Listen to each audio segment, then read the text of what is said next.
protector? Yeah. Hey, Hello, everybody. nuts. I'm fixing everything. I've nutsed it up. Hey, everybody. We are Dicey Decisions. Welcome to our Twist of Fate campaign. We are here playing through Turn of Fortune's Wheel, heading into Vecna Eve of Ruin. The party has been traveling through the Outlands, following the trail of a rogue modron who is somehow attached to their fate, which they are still trying to figure out why they were drugged here into Sigil in the Outlands.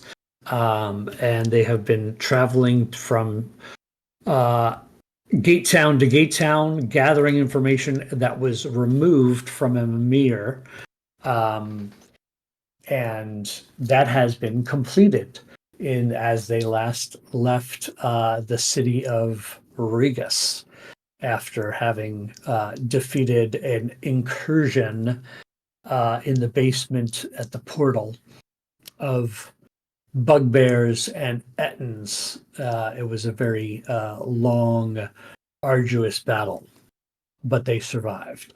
And now the Mimir is actually whole and intact, and it has all of its memories. And when it did, it started spouting off information about the Great Modron March, and which was an unprompted. No one asked a question about it. It just spouted this information, which has led the group to believe that they need to head to the near end of that march, which takes them to the spire itself. There is a city at the base of the spire called Dendratus that they are headed towards now.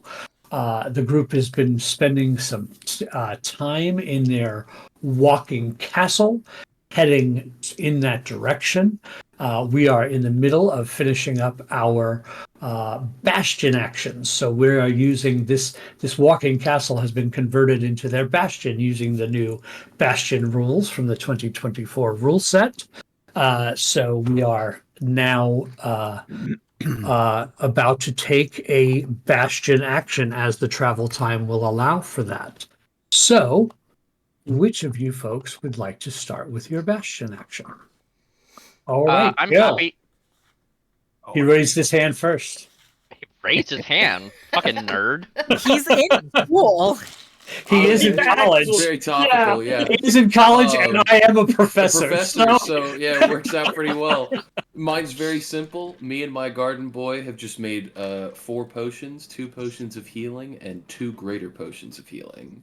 Awesome. Do you wish to hold on to those yourself or give them to people so they have them? I'm gonna give a greater to Quinn. I'm going to give it's just precaution. I'm giving a greater to Lorelei. I will give a standard to Kaylin, and I will keep a standard myself. Do y'all have those in your party sheet or in your character sheet already that you can just add one to? Or if you don't, I can drop one to you.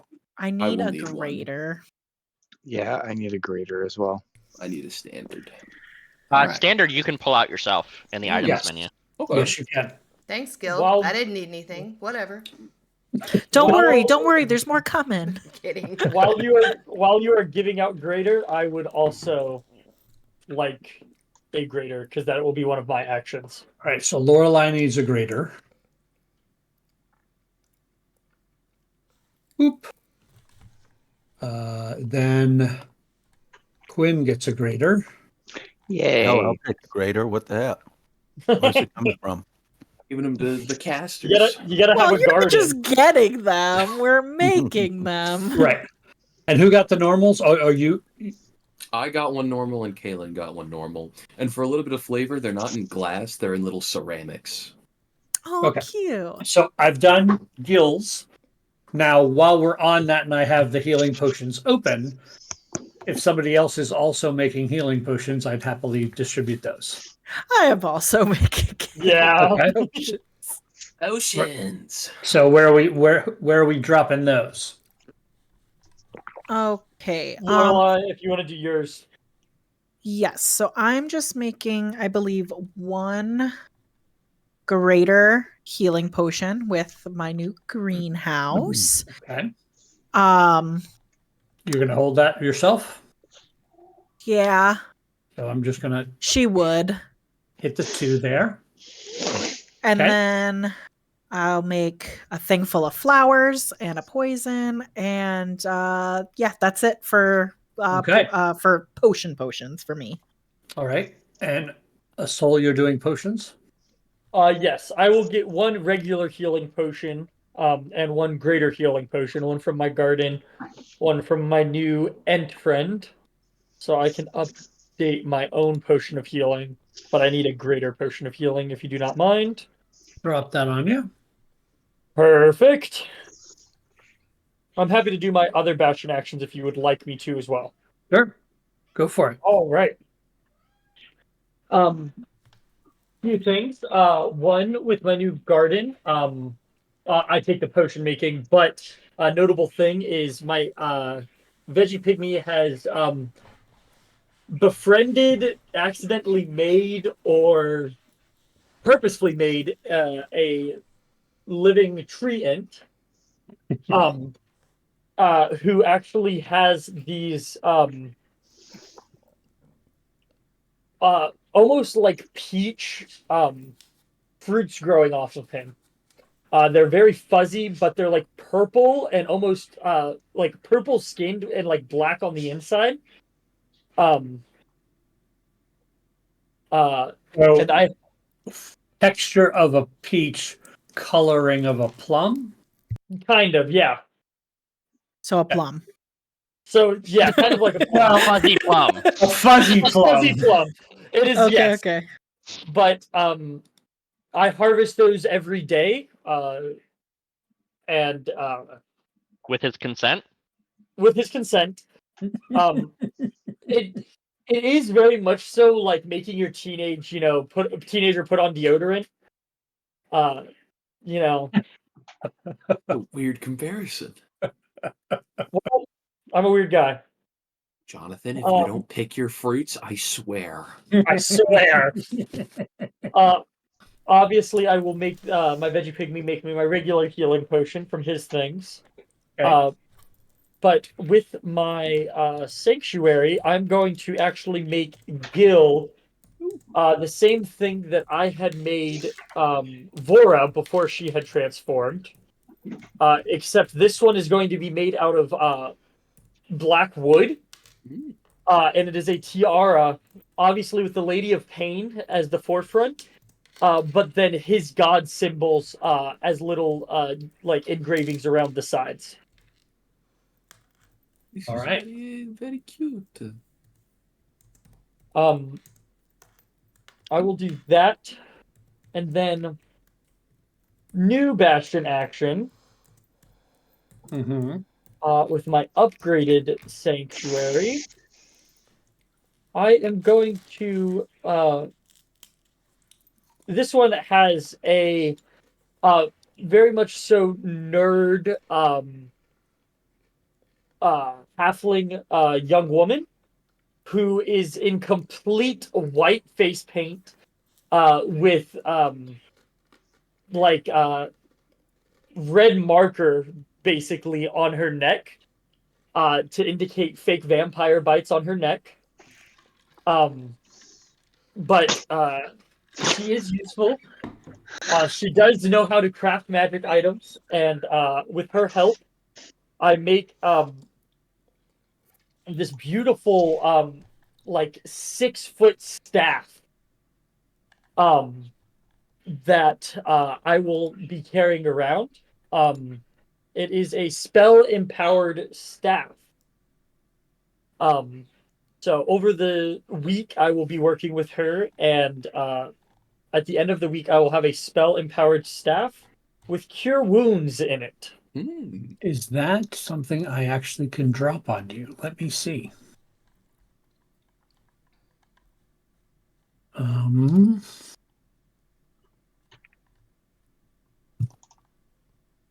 The actual name for it is in spell staff. Yeah. Spelled staff. Level 1, right? Yep. I can drop that on you.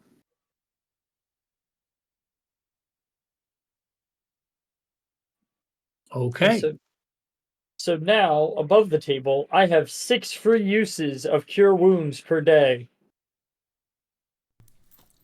Got some healing.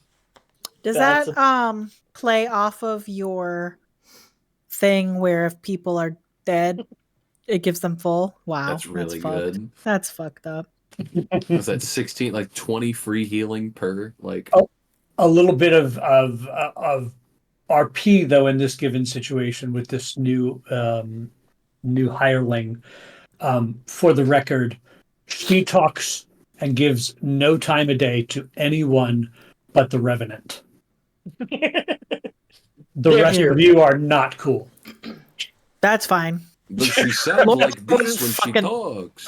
Lorelai wouldn't want to fucking talk to her anyway. Oh, I'm not saying you would want to talk to her, but she is very much like if you come up to her, she's got just that uninterested stare, and then if a I must soul have her. walks in the room, right, and if a soul walks in the room, she just lights up. Oh. She is also, if anyone ever, middle of the night is getting a midnight snack, you will always hear her. She is a night owl. So. Writing Right. bad poetry. Yeah. Oh no. He bit that one lady from the first campaign. Jessica or something like that. What was that lady from the vampire documentary film? From I All right, totally so- should have named her What Buffy. We Do in the Shadows? I totally should have named her Buffy. I'm changing her name to Buffy. So Scott, I will need to increase the number of hirelings because both of the ones that I picked have 4 hirelings. Oh, So Jesus. in the gaming hall are 4 goblins that are New York Goombas, very mafioso style. Mm-hmm. And for every 7 days, so I don't know how many days we are traveling, but every 7 days I can roll to see how much my winnings are. We haven't rolled number of days yet. We're doing a basic, In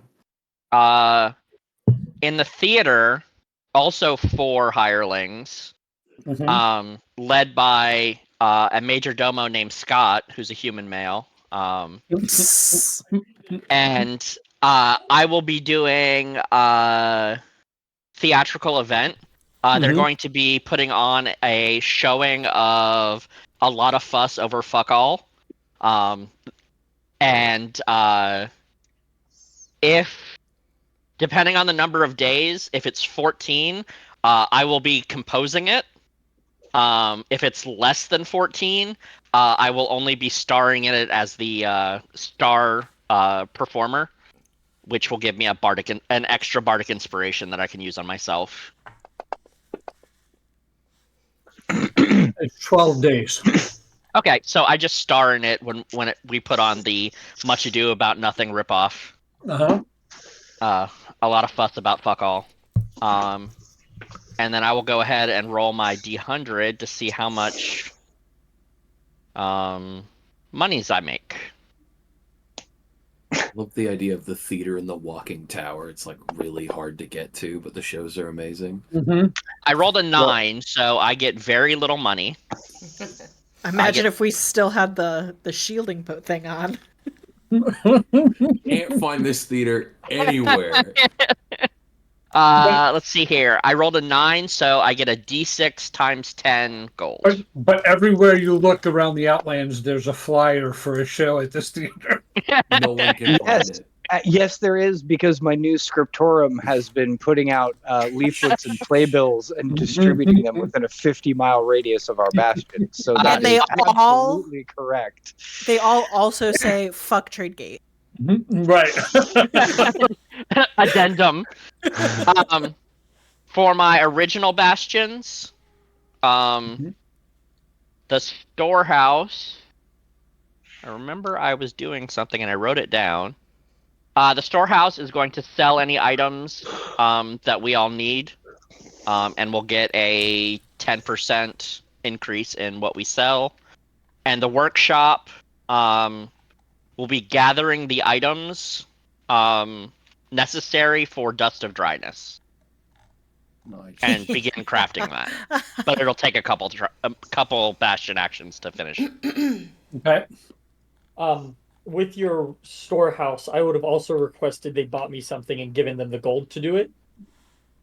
Okay. I need a 500 gold piece diamond for no reason in particular. Well, you're gonna have to talk to the Teamster about that. Oh God. Because I want to hear Scott do it. As Soul will make his way to the storehouse. So you see Onyx, and he's currently wiping some sauce of some kind off of his white t-shirt. Yeah, what do you need? Yes, I require a rather valuable item. Valuable to who, right? I mean, everybody's got their own opinion of what's valuable and what's not. Yeah, no, well, this one is actually just objectively valuable, I think. Are you the only one that works here? Are you the one in charge? No, I barely work here. I mean, but I'm the one you have to talk to. So, okay. Radish has grown into a human. No, a fairy. A fairy. Yeah, fat fairy. A fat fairy named Onyx. Look, I pull out my 300 gold piece diamond. Mm-hmm. I need something like this, but about 66% bigger. You That's think oddly Onyx can do specific. math? All right. Well, how much are you looking to spend? 500 gold pieces. All right. Well, you got to give us some time. That doesn't, fall off trees. That's a precious gemstone you're talking about there. Yes, I understand. Now, does it have to match cut and quality to that one? No, cut quality does not actually matter. It just needs to be worth 500 gold. Well, that's how they decide cut. They decide the worth of it is the cut and quality. Do you know nothing about precious gemstones? So let's say you get a grade A diamond, and that is D cut, but it is this big. That's going to cost 500 gold. But if you get a G cut quality, So you're saying you don't care if I bring you back a big stinking rock that weighs 700 pounds and is worth 500 gold versus one that weighs about 6 ounces and is worth 500 gold. all I care is that it is actually diamond. And worth 500 gold. Yes. I could Cue totally malicious take advantage of you right now. But I think my boss would be mad if I did that. 700 pounds means it won't fit in the bag of holding. Lorelai will walk past the shop where this is happening and stick her head in. You buying diamonds? Yes. I'll hand him 300 gold, the little Goomba man. I want one that's 1 pound, super clean cut, worth 300 gold. See, that's specific. I like specifics. Good. Thank you.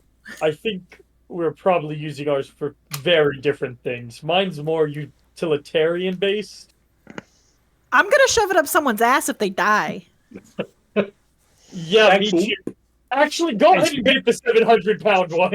I think that's better than shoving it up his ass while they're alive. So. Don't I mean, don't knock until you tried it. Is all. Only if it has a flared base. It depends on the shape of the diamond. That princess cut, maybe. Can you get a 300 gold piece diamond butt plug? Can you? Is that an option? Probably.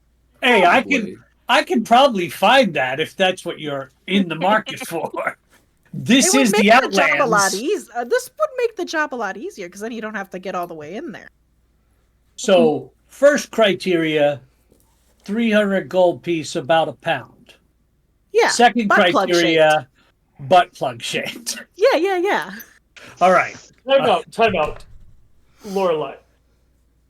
You're using this for the revivify spell, yes? What did you like to know? You are aware that the revivify spell does not require it to be inside of the being. They don't know that. But I know that. If you're dead, it doesn't matter. Would you rather be alive or have a diamond butt plug? It's the price you pay, I guess, is what she's saying. I have consent forms. I plan to give them out. But if you don't want to be revivified, don't sign the form. That's why you always read the fine print. Listen, he's got his orders. He's got his money. I hand him the little sack of gold and I leave. He knows what I need. Go ahead and mark off your gold and give yourself the diamonds, both of you. That would happen within this action. Not a problem. All right, who else? Instead of selling. Right. If you're fine with that, I guess that is your bastion. I don't care. Yeah, I thought you could do both. My bad. Jack's raising his Jack. Jack's got his hand raised. He knows that's the way to do it. Sir, I'm second. I'm second. He's learned. He's learned. Just following the rules. So both the workshop and the smithy can now make magical items. Ooh. So I'm going to have my workshop. Justin, please describe the workshop. The fella who runs the workshop. Totally nondescript, right? Androgynous, so it may not even be a fella. Nobody knows. Okay. Very androgynous, very monotone, like has no emotion in the face, in the voice, and everyone just accepts that it's they. Mm-hmm. Very, very much a they. So I'm going to ask that person to start constructing a periapt of wound closure. I have one of those I can just give you. If you want. Mitch, I was going to give it to somebody else. Oh, I just have one kicking around. I'm running out of attunement slots. Okay, sure. And I'm going to have Rosie the Riveter, who is in my smithy, start working on wing boots. Okay. Both of them will take 10 days to craft and cost me 200. I was just looking that up. I just had the page open. Yep. Yep. So you're able to, if you have the 400 gold, go ahead and spend it. And what am I dropping on you? Winged boots. You might put them in the group. Oh, in the inventory. Oh, okay. Party sheet. Wing boots and periapt of wound closure. Great. My training area is run by two special trainers. One is a little female halfling whose name is Windy, and she is always covered with soot and dust, and she's always very, very dirty from all of the work she's doing. But she's also very motherly, and she will provide to anyone who spends 8 hours in the training room on our many days of travel. She will provide proficiency in your choice of acrobatics, athletics, performance, stealth, or sleight of hand. Permanently? No, for 7 days. But you can go back to her after 7 days and do it again. Yeah. And my unarmed strike master is a very small, wizened goblin with green skin and wispy white hair who almost never moves. When you're practicing with your punches, he might crack an eye open, but he'll, in his goblinish voice, he'll say things like, "Pay attention to the angle of your fucking wrist, you must." In a Yoda-like cadence. Nice. And he likes to cuss. Let's keep it foul. Perfect. He definitely would berate everyone who comes through the training area, Absolutely. even if they're not training with him. Okay. So, Probably especially if they're not training with him. right. He's probably worse. All right, Call her Vora. Nancy. So Vora has disappeared into the barracks, and they have summoned 4 more defenders. Right. So there were 4 Goliath, Andre, Lillard, Mila, and Mira. There were 4 halflings, Doug, Dem, Lily, and Scooter.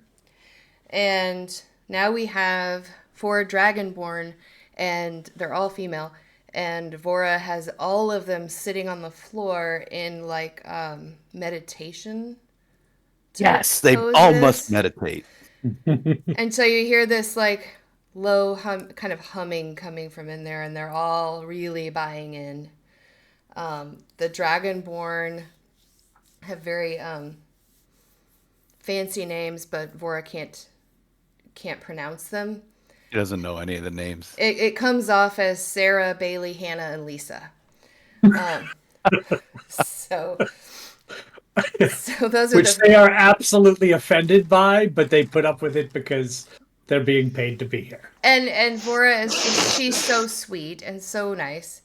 Cora, the dwarf who's in charge of all of that, is kind of watching disgruntled because she doesn't really want to meditate. She's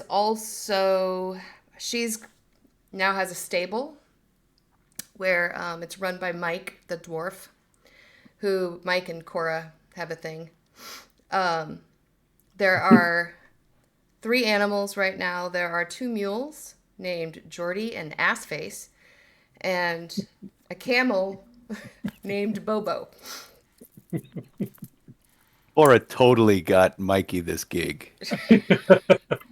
Totally. And then I have a question about your dragonborn. Yes. So Sarah, what color dragonborn is she?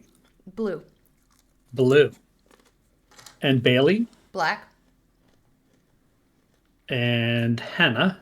Green. And Lisa? Another blue. Are we All getting right. close to carrying capacity in this place? We're slowing down So for much sure. sticking out of it. Vora, It's gotten bigger and mossier and greener and rockier and How many people are in here? Vora also There's a lot. has another training area, and the expert trainer that she has is a human named John, and he is an unarmed combat expert. So if you train with him, your attack deals 1d4 bludgeoning damage extra. Oh, right, yeah. Same So- thing with Does he have X. an orange cat? Mike? John. John? Yeah. No cat.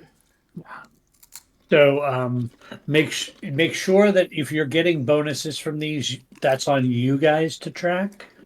I'm not tracking that information for you. So if you're getting bonuses that last for 8 days or whatever, or however many days, you guys track when it runs out, if it runs out before you get back to the bastion, et cetera, et cetera. But back in the sanctuary, Cord, her human, has she's got one use of, is it healing word, right? Mm-hmm. Healing word that she can use.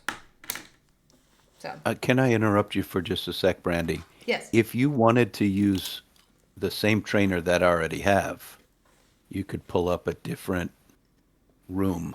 You don't have to do another training room. We can all share them. Right. But you Or can have John. Just saying. your trainer could be a different specialist. Yeah. Right. Yeah, did you have a battle expert? No. That would have been my second choice, so So we can make That's- John a battle expert instead, yeah. because you can Nice. still get the D4 from the ancient, and I'm considering him ancient goblin. Sure. Yes. He barely moves. Right. Yeah. But boy, you don't want him to kick your ass either. You don't want him to punch you. And what does the battlemaster do? When you take damage from an attack made with an unarmed strike or a weapon, you can take a reaction to reduce the damage by 1d4. Oh, nice. Wow. That's just a one-time thing, like, That's what you get when you train with them. but it's for one attack, or is it? It doesn't say. Yeah, or it is just it says last for the 8 days? It doesn't Last for say. That's 7 kind of days. cool. Mm-hmm. That's kind of cool. Boy. Yeah, we got some training to do. What So, do you do in the sacristy? Can you learn stuff in there? Corin, that would be yours. No, that is more of, it's kind of like a bigger church, like prayer room and magical crafting area. Okay. That's where I made my staff relic. All right. So, Jack, I did put the winged boots and the periaptive wound closure into the party sheet. So, if you're Did distributing those, Anybody want either one of those? Would that help anyone? Periaptive wound I'm closure? sure I would probably need to close some wounds eventually. Yeah, take that one. And anybody need winged boots? these If are not, both roll. require attunement. Mhm. Just saying that out loud. Because I can know buy. attunement slots are tough to come by. I'm a little big on Uh-huh. winged boots. we'll talk next level when I get a 4th attunement slot. Right. All right, Amanda, you have your hand up. Yeah. Okay, so my bastion actions are all pretty easy. So in the decorative garden, Charisse is just going to harvest more flowers. Mm-hmm. So I'll have another 50 gold pieces worth of flowers. Okay. Horace is going to make another vial of potion. He's just slinging, or not potion, poison is what I meant. Mm-hmm. Mm-hmm. So he's just slinging poison. And then we already talked about in the greenhouse, we picked up a new GIF male named something. Where did I put it? Carlton, thank you. Named Carlton. So he's going to make the greater healing potion, which we've already figured out. Mhm. And then finally, in the trophy room, Lorelai's going to talk to Van, who is a human male, decked out in safari gear, who looks just pissed off the entire time. She would like to talk to him about the last Modron March, what exactly caused it to start early, and then also what caused it to have so many casualties. All right, so this is in the trophy room.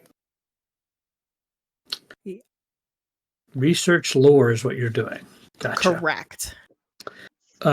He would say, well, ma'am, I'm not up on that, but I could do some research. Give me a few days. Absolutely. And I can find what I can gather. I appreciate that very much. If you need me, if you're back within the next couple of days, I'll probably be down in the workshop. I've got some tinkering I need to do. And then if I'm not there, I saw some pretty cool new scary dudes in the training room that I kind of want to go talk to. So you could find me there too. Excellent. So in the remaining time of travel, I am going to, since Cal is gone. The Cal that I made armor for is gone. That armor or that magic item slot is available. So I am going to make a wand of magic missiles. So I'll go down to the workshop and pull out my tinkering tools, and I'll make a magic wand of magic missiles. And then I also am going to make an alchemy jug. Ooh. A wand of magic missiles from an artificer, is that just a blaster pistol? Well, remember, she is not your stereotypical artificer. So this wand of magic missiles actually just looks like a really like grody, like gnarled piece of like dead coral. It's driftwood that looks like a little blaster pistol. For it shoots hermit Nice. crabs. Nice. Homing hermit crabs. So I dropped both those items in the party sheet. Thank you. Okay. And then for the last 2 days of travel, so the second to last day of travel, she's going to hang out with that mean goblin man and learn, become proficient in stealth. That wasn't the mean goblin. That was the dirty halfling. Oh, sorry, the dirty halfling. Mm-hmm. You know, Yeah. whatever, same thing. Sure. Okay, that's Dirty got halfling goblin, same thing. Wait a minute.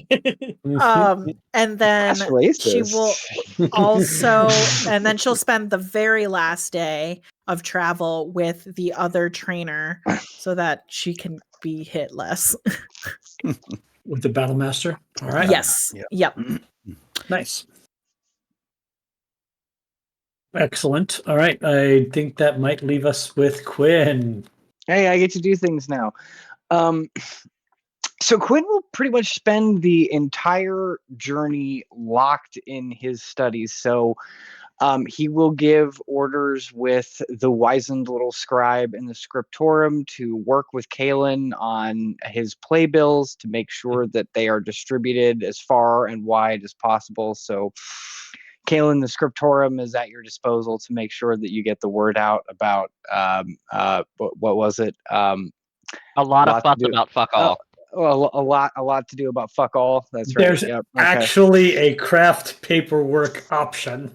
There is in the scriptorum. It can't be distributed within 50 miles of the bastion, so it has distribution resources. So we're pamphleting, leaflets, the whole 9 yards. You get like a full advertising blitz for the Playhouse. So, and then he will lock himself in his study for pretty much the duration of the journey.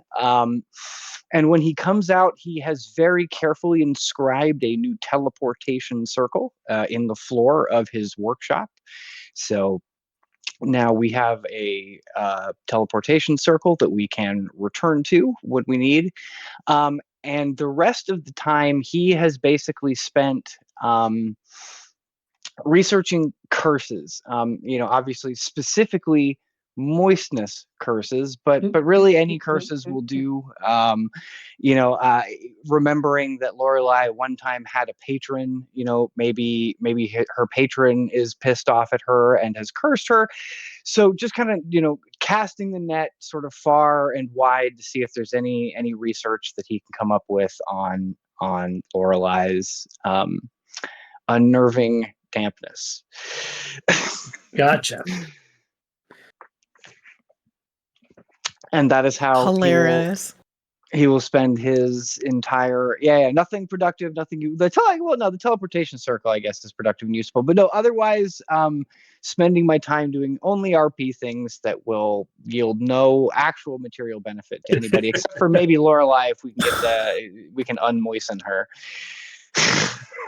You do find that there's some significant research has been done in the area of moist curses as it pertains to their sources, and the primary source of a moist curse is actually from hags. But you don't believe that Lorelei actually has a hag patron. You're not sure, but you do know that hags love that as a source of a curse. I see. Interesting. Well, that's good to know. And just also a point of order, now that I do know the teleportation circle spell, at your discretion, I do now also know the sigil stone, like the sigil sequence for 2 additional teleportation circles of your choice, anywhere on the prime. Okay, so one's going to be your tower, Sure.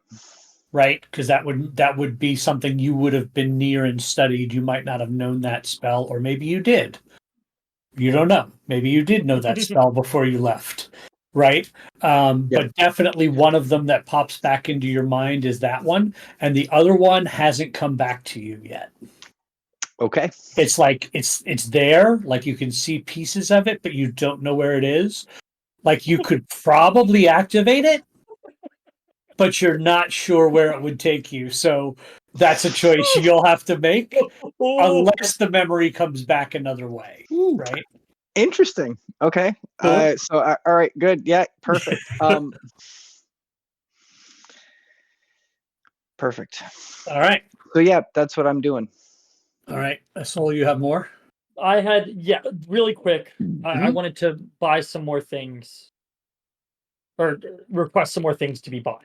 Okay. One is a. Hold on. Are we at a limit? Is there an item number for the storehouse? What can it do? Let me read. The storehouse can just buy or sell. Right. We were buying, but there's no maximum amount. Up to 5,000. Say. Let me pull it up. We're not anywhere near that yet. If that's how much. Let me pull it up, because it may have gone up when it was, or may have gone to 5,000 when it was. Just went. No, it went to 2,000 when you reach level 9. It was at 500. It's 2,000. So as of right now, the people that have spent money is a 500 gold piece diamond, a 300 gold piece diamond. Yeah. That's it so far. And were you wanting to get the supplies towards making Dust of Dryness? Was that? Well, it's non-magical items, so I'm not going to bother with that. Okay. We can't get magical items through them? That's what you said? No. Okay. Then non-magical items. Perfect. I will go, and what I need is 200 gold pieces worth of ivory. That's trade goods. Mm-hmm. And then I'm going to talk to actually Quinn. And yeah. Excuse me, Quinn, are you in there? Yeah, come in. Hold on. And so he will kind of come and sort of shoving piles of papers and books sort of out of the way and open the door for you. Hey, Soul, what's up? Hi. I have the I can talk to my patron and figure out the history of certain things. Mm-hmm. I feel like that may be of some use to you, or maybe everyone. The slight issue is it costs a lot of incense. Okay. So I was wondering if either you had incense I could borrow, or money to buy incense.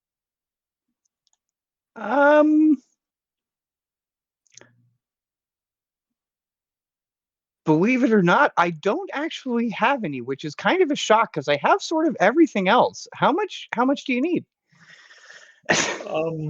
Well, per topic, we would like to research, it's about 250 gold pieces worth of incense. Oh, that's a lot. Yes. Good thing I don't really spend my gold on anything. And he'll kind of like dig around and look for pouches and sort of bags, and remembers he has a bag of holding. Reaches into it and pulls out 500 gold. It's like, there, we should at least get like 2 rounds of question and answer time, right? And the lady sort of knows a lot of stuff, especially about here. So that probably is a good idea. And I'm pretty sure if I ask the guy in the card, he might it might kill me. So maybe this is maybe safer.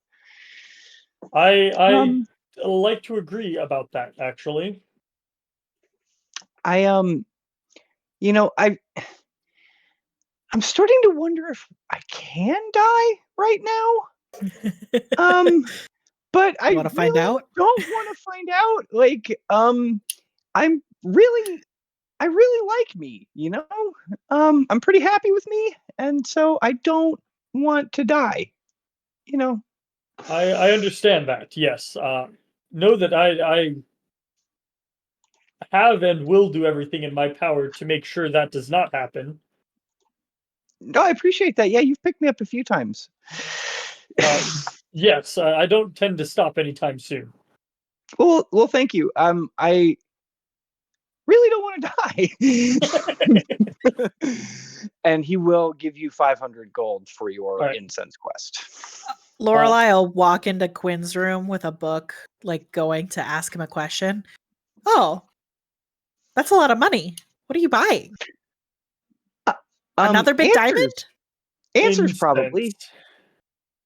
How much do you need? I have 100 gold pieces worth. More. Oh, do you want my 100 gold pieces worth? I don't really need it. If you're not gonna use it, yes. No, I've just been carrying it around. Do you have any questions you need answers to? So many. That's what the incense are for. If you light up 250 gold pieces worth of the incense, I can get answers. That's gonna stink. Yeah? You're telling me. Do you see how much bigger my nose is? That doesn't mean it works better.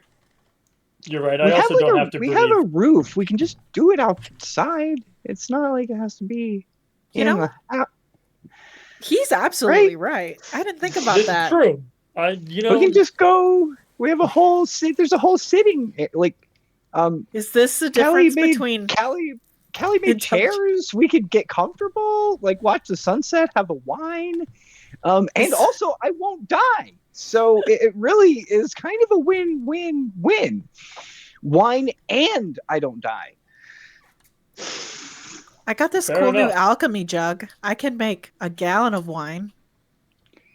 Quinn sort of gestures you to the chair that is very carefully prepared with some towels, and so you're it's for your comfort. And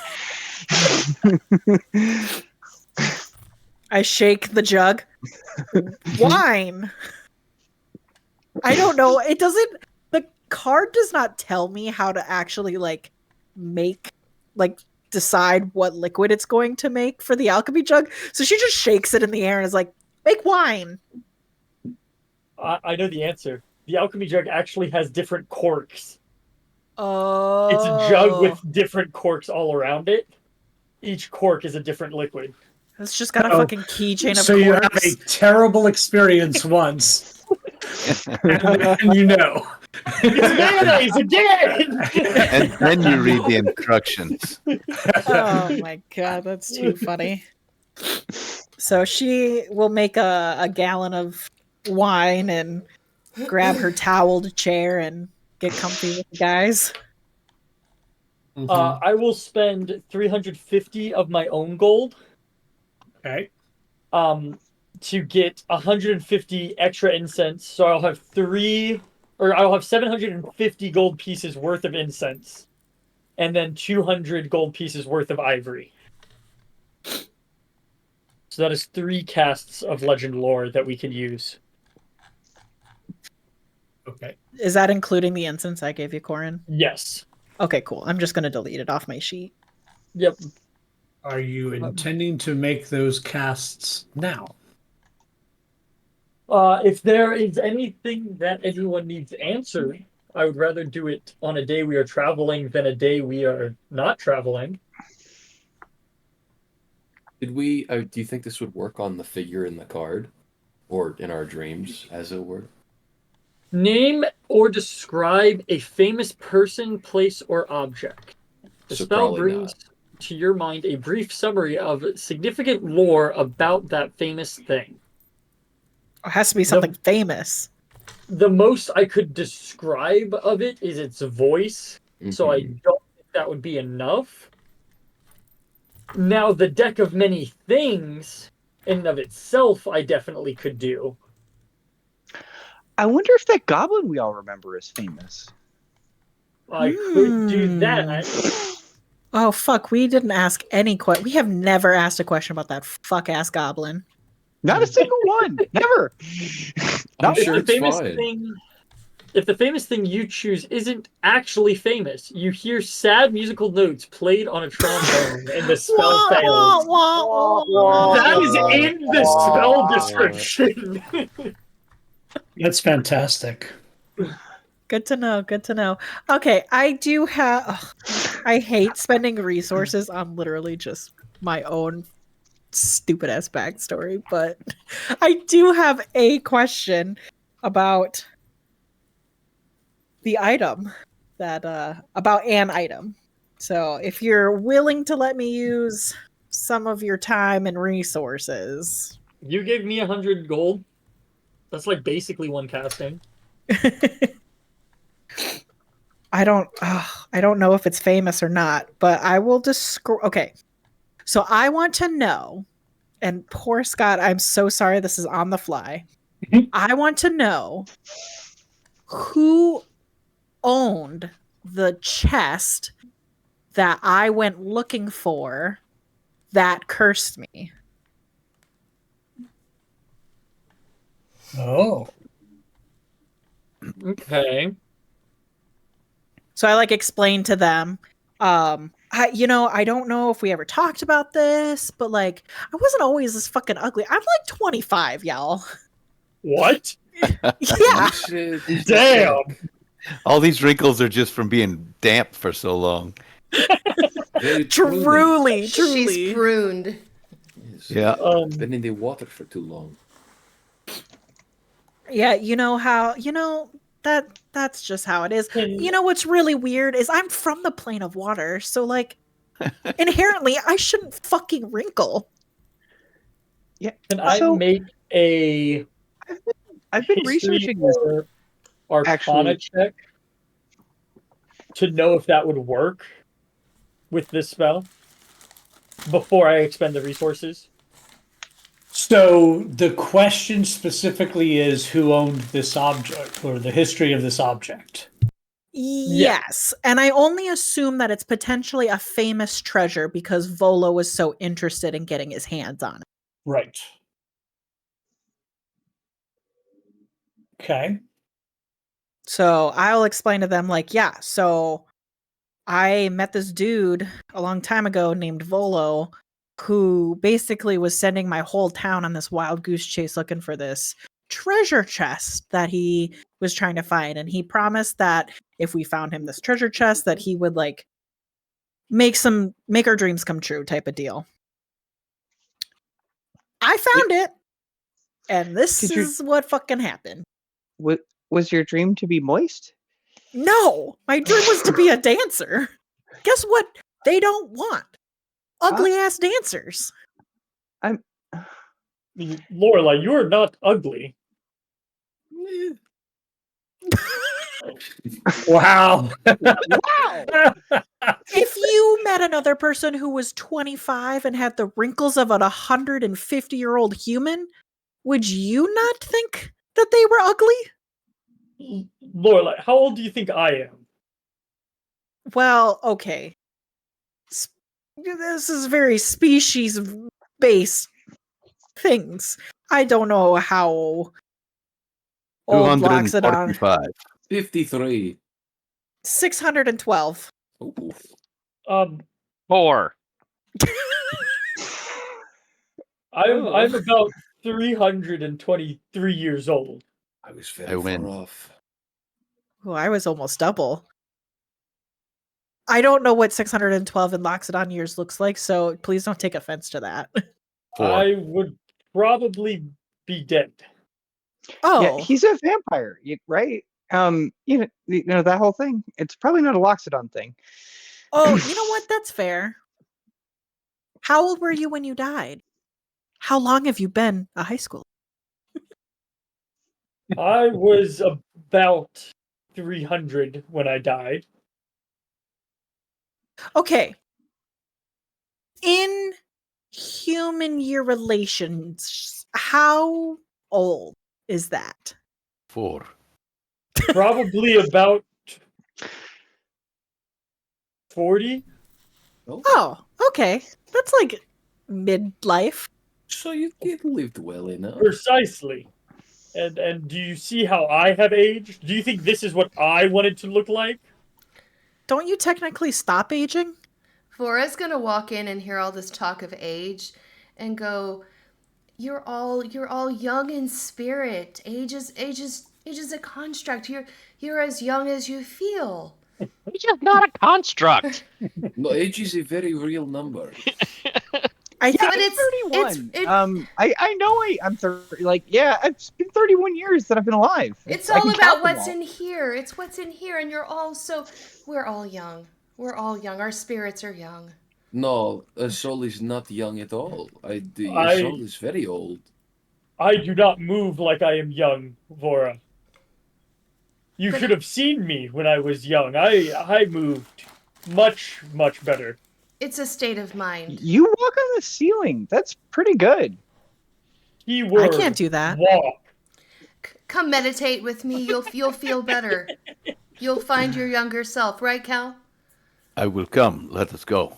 There's always time for a meditation. I look at everybody else. It will make your life much better, and you will be better for it. So will this gallon of Come on, wine come, that come, Lori come. just made. Hey! Who cares about being moist when you're drunk? I will take 2 glasses to go, please. She uncorked the mayonnaise one for today. We're gonna have to wait till dawn. Oh. I will Vora's take gonna 2 say, glasses. "No, none for me.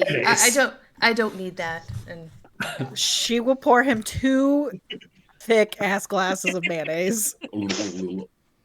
I will put these in the kitchen for later. So also I was investigating curses, apropos of, nothing, just for the heck of it. And it turns out that hags really like this thing that you've got going on here. Hags are also very wrinkly. I was going to ask if you had made one mad, but maybe if you took their stuff, that I could do it. If it was a really powerful hag. My guess is, based on the things that I've read, my guess is that the trunk itself was cursed. So when I opened it, it triggered something. It might have been, yeah. It might have been why Volo wanted somebody else to open it. Well, next time I see Volo, I'm going to fuck a bunch of him in his stupid face. At least I stole his bag of tricks. Do you think he'd know how to reverse the curse? He's famous, right? We could find him. He has. Oh nope! Nope. That's a different character.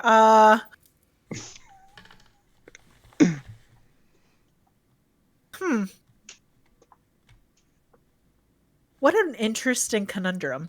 Because technically, this Lorelai was not there when we found out about Volo and old Lorelai's sister being together, but you guys would have heard about Volo and Lorelai's sister being together.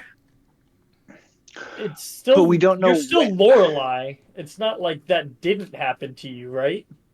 I guess she does still have a sister. Yeah. Huh. Yeah. Oh yeah. We already kind of know Oh. where Volo is. Oh right, he's dead. Yeah, eaten by spiders. I mean, we Yeah. don't know that for certain. Have we stopped to consider that maybe in that universe Volo is dead? I that was am very different- smart, and that hurts my brain. If that was different Yeah. Lorelai's sister, is it your sister as well? I mean, obviously, yes, you have a sister, and she may have gone through a similar thing.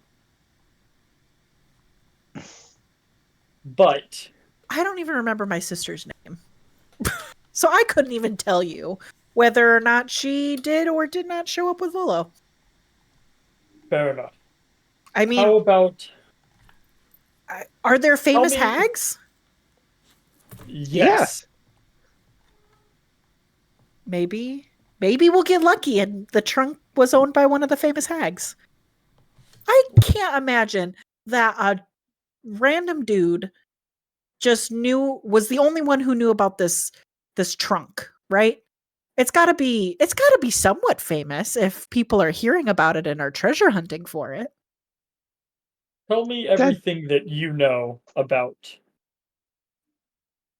Hold on, I got to open another document. You don't actually have to tell me. The more information I know, the better the spell gives me information.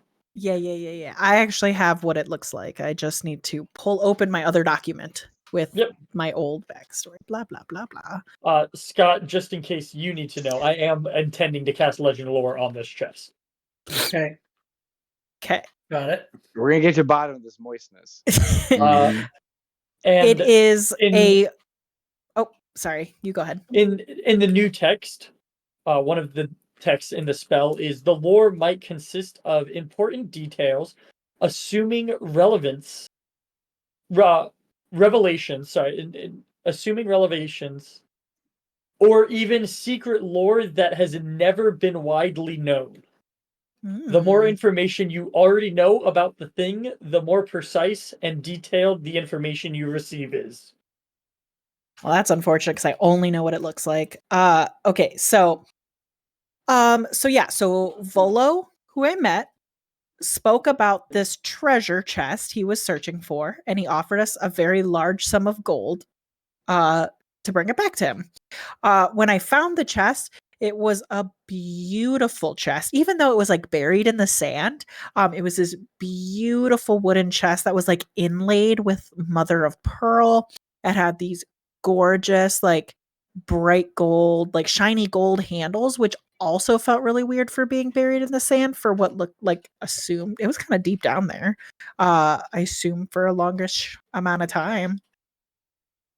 And again, like it was completely dry when I opened it up, but there was really nothing in there. There was like it was kind of empty. It was like a really beautiful, like plush velvet on the inside that was dry until I opened it. But, you know. A soul will do kind of like remembrance therapy. Kind of having you like relive the experience and stuff like that. As long as you're willing to go through that with him. Sure. And then with that information, he will go to the roof and invite anyone who cares to join. So let's see how successful that is. Yeah. Because that might affect the legend lore results. So if you're going to lead her through that kind of a memory, what skill would you use?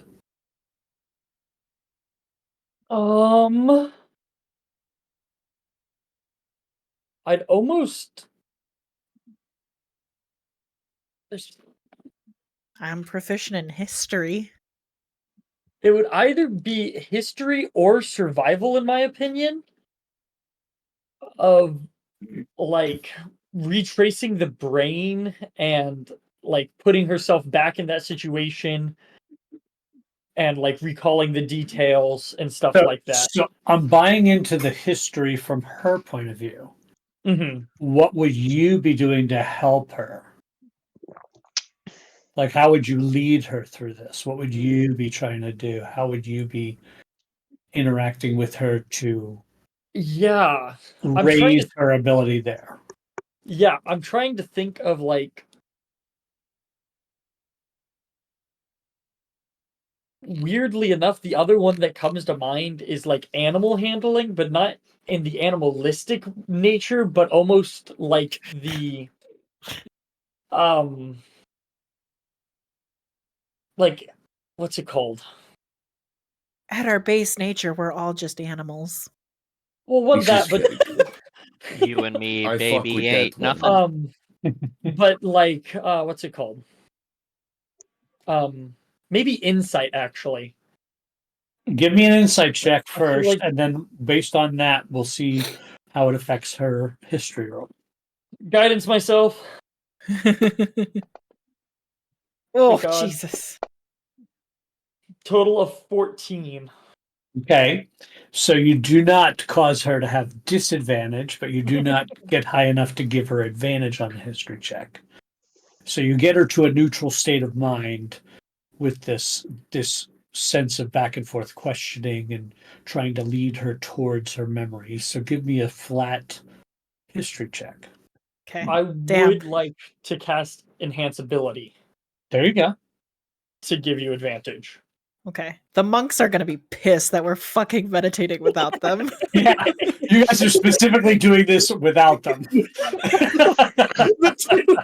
Fucked up. We're watching Okay. like this out of the off to the side. You just see us go up to the roof with our jug of wine, and you're like, "Those degenerates!" But we're up there meditating. Jug of wine and all of the incense known to man. Literally, it just smells like a fucking weed party up there. Good thing you're outside. Okay. How much incense I can is see the universe, 250 man. gold worth? Oh, I crit! And I have a +9, 29. so 29. All right, so you definitely remember massive details about this. I could tell you the fucking pH of the water that day. Right. Yeah, you pull up tons of memories of these things, of these moments and this and that, and the details and this and that, which lead you to a name of this chest that you hadn't remembered until right now. What is that name? Fuck. Okay, so I'm naming the chest. Right. Give me a few seconds if y'all wants to talk amongst yourself. Sure. Who's not up on the roof right now? Just the two Bora of us. and Kalen, unless Kalen wanted to come. I would have invited you all to the roof. Okay. For the casting of Legend lore. I'm just here for the incense and the wine, but sure. That's kind of why I invited everyone. We got to use up all this incense, everybody. I need your help. I need help smoking all of this. I can put down the first 200 gold, but that last 50 gold What's Kalen up to right now? He's in rehearsals. Yeah, he's prepping his big show. Okay, I'd like to go find Kalen. And I don't know anything about theater, so I just walk in like there's nothing going on. You walk past a surly guy, kind of a little bit pudgy, balding, got an earring. He just kind of looks at you, just shakes his head and keeps walking. Did you And to good describe morning yourself to as you. pudgy? Yeah, yes, I did. I think that's a fair assessment. Although I'm losing weight. Good job. Hey, Good for take you. that back. That's my dad you're talking about.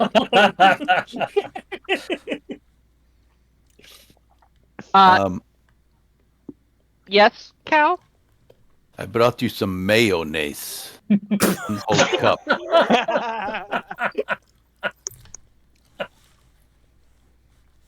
In case you need it.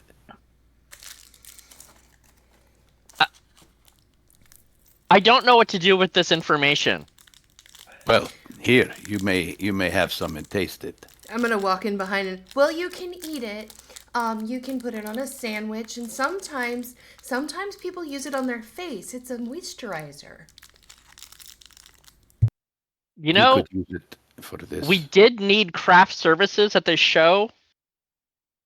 Why don't you guys make sandwiches and put them on that table over there for our crew? Yeah. What this sandwich? Anyway, this is I just not turn why around. I'm here. Vora and I'm sorry. Did you just ask her to make Scott a sandwich? Wow. Wow. Watch it. That's Miller's mom. I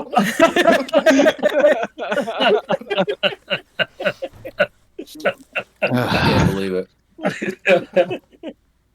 This is not why I'm here, Kalen. Vora and I have very little memory, and we were wondering, what do you remember of your time before this reality? Well, I remember being in a circus. Yes, we know this.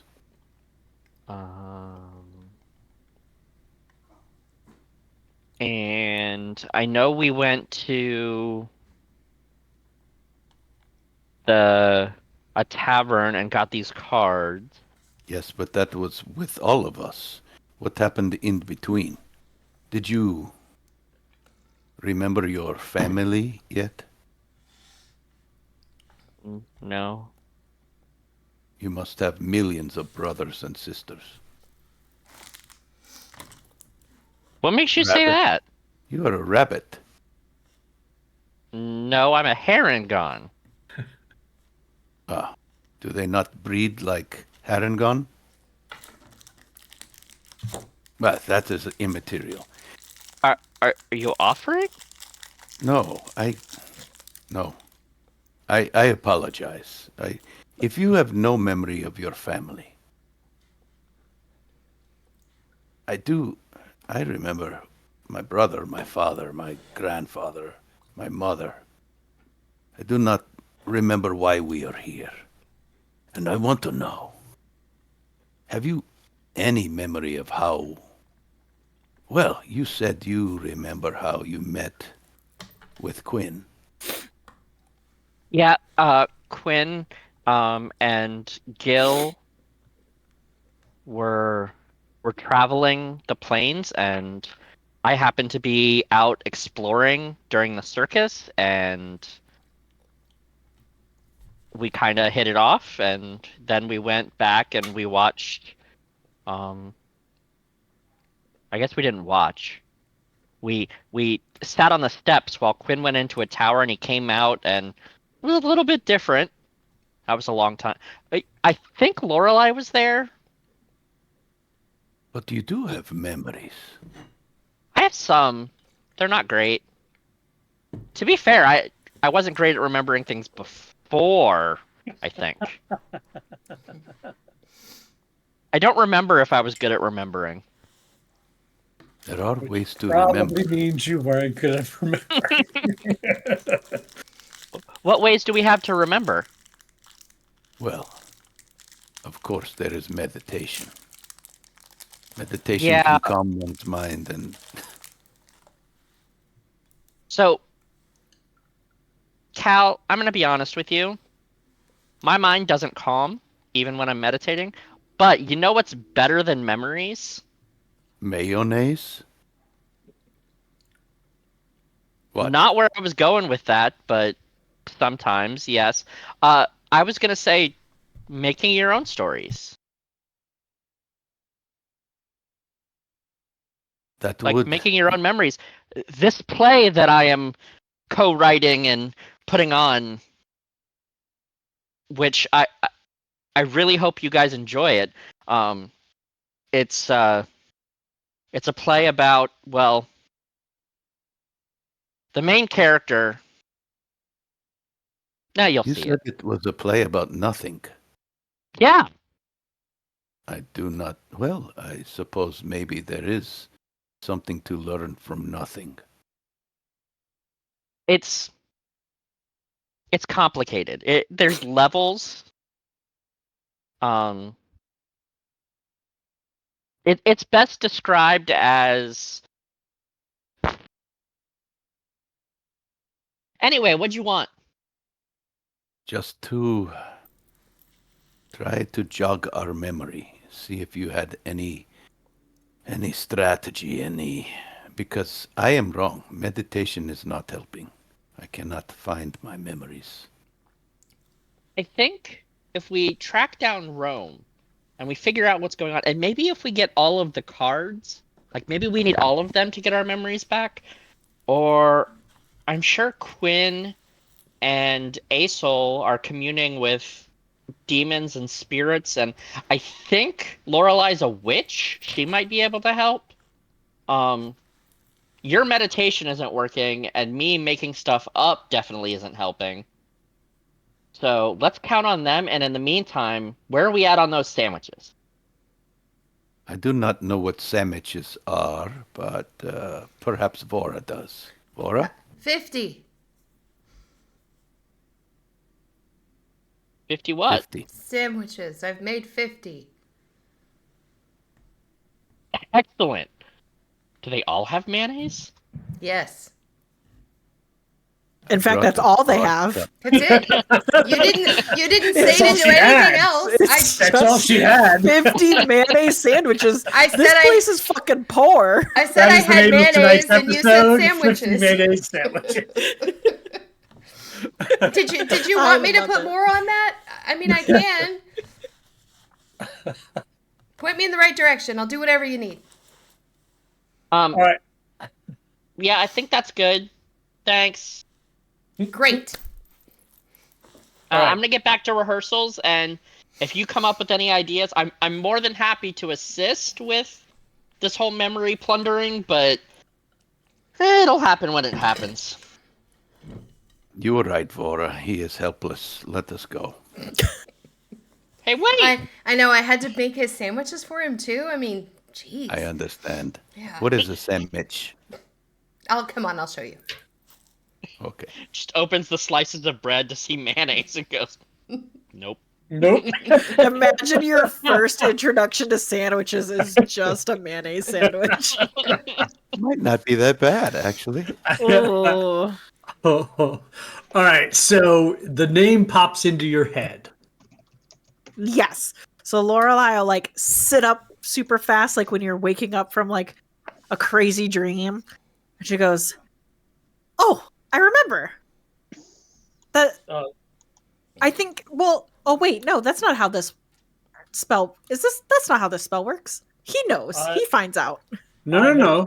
I have cast. Oh. You cast before your history check brought the name back to you. Oh, I your see what you're memories. saying. Okay. So you have a name which is going to make the spell more successful because you can name it. Okay. I remember now. It was the chest is called Arcanith. It's the Trove of the Ancient Depths. That's what he was looking for. I mean, if you name a chest, it probably is important. I don't Yeah. name my shit randomly. And it came with a curse, and so somebody important probably owned it, or But why something? the fuck was it empty? You'd think the least I would get from opening the stupid chest would be a cool thing. What? Yes. What? It was totally empty. Yeah, it was empty. Maybe like Huh. I mean, I guess there are technically spells that could make something invisible. I didn't actually like put my hand in there. That Well- was a little silly. I also I'm sorry, I was freaking out because all of a sudden I could see my hands shriveling.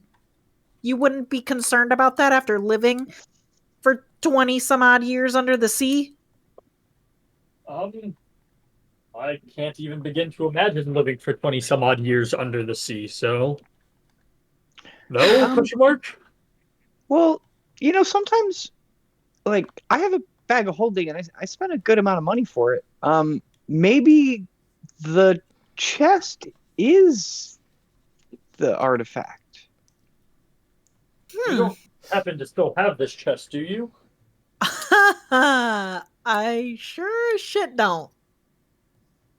Noted. I did, in fact, leave it in the plane of water right where I found it. Good. Good. Perfect. And you didn't tell anybody where it was? No. And only Volo was looking for it? That I know of. I mean, technically, he did tell the entire town. But where I found it, like, nobody goes down. It's like right off my parents' property, like in this super deep trench. I only saw it because, like, I was down there harvesting seaweed for what is this fucking guy's name? Is it Persanus? Persanus? It's one of those water gods. Fuck. I really should start highlighting things. Oh, I did. Look at me. I was harvesting like the really special seaweed for the Day of the Deep, which is like a celebration for Persona. He's not really into like a total worship. He just wants like one day. So I was really down in the super deep part of the trench. Well, maybe it's still there. Yeah, you see, that's great and all. I haven't been able to figure out how to get back to the plane of water. Well, yeah, we're not really allowed to leave the Outlands right now, so that is a problem. You're right. Well, maybe, who knows? Maybe the hag will come to us. Yeah, we did. Maybe. We did piss one off. Yeah. Well, this does seem like the place for hags to be, unfortunately.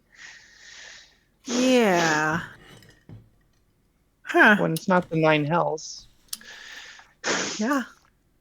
You know, do you think if I killed a hag, or the hag specifically, if it was a hag, I don't know. Do you think the curse ends? Is it like a concentration thing? You think this lady's been concentrating on my curse for 5 years? I would doubt that. But it is possible that killing the curse's caster will end the curse. That does seem that tracks.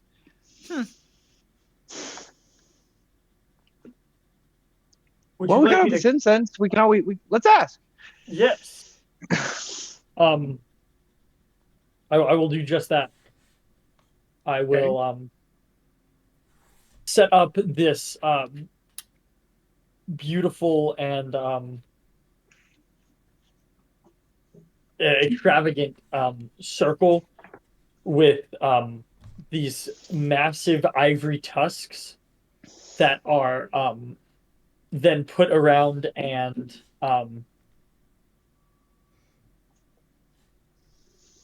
what's it called? Covered with incense, and then the incense are I start to burn the incense and sit in the middle of the circle, and for the meditating that you have seen the monks do, this actually looks very similar. You can tell a soul is used to this. He just does not necessarily like doing it with other people. And I will cast that spell, and I will remove 250 gold pieces worth of incense from my inventory. Do I hear trombones? You do not hear trombones. Thank God. This is a start. So, as I read the spell, this information just comes to you instantaneously. Yep. So you immediately see a vision of this chest, and you start describing it uncontrollably. It's just pouring out of you as you cast this spell. And Lorelei, you're listening, and you are seeing. You know that he is seeing the chest that you saw, that you touched, and it talks about you hear of stories of this chest and how sought after it was by several famous names. And you know these names have weight, even if they are not ones that you yourself recognize. And as you say them out loud, others that are up there and listening here, you hear Volo's name mentioned. You hear Igwilf's name mentioned. Wolf. Igwilf. Will. You hear Mordenkainen's name mentioned. And you then hear, but these were only seeking the power invested by Baba Yaga herself. Oh no. Oopsie. Yeah. I just kind of cock an eyebrow at Lorelei. Yeah. Does the soul know that name? Where is your plane of origin? What's it? Such with a K. Oh, well, you were from, and then grew up in Sigil. Yes. you grew up in Sigil. Yes. So you would have heard of Baba Yaga for sure. Okay. Baba Yaga is the mother of all witches. Mother of all witches. Heard. She's like the I'm night so hag fucked. to end all night hags. Yeah. No, yeah. Warren knew that. I wanted to make sure a soul knew that. Yeah. And having studied in the tower, Mordenkainen and Igwulf would also be very well known names Correct. for me. Correct. Yep. And feel free to expound Yeah, on that to your friends as much as you well, want. You can consolation prizes. You found something that the most powerful wizard that ever lived couldn't. Great. And I left it in the bottom of a And trench. he left it sitting there. Yeah. Yeah, it's just So was there actually so there's probably actually something in it. Because I can't imagine she's just giving away power that makes you look like a fucking sweaty old lady. Weirdly enough, they were not looking for what was in the chest.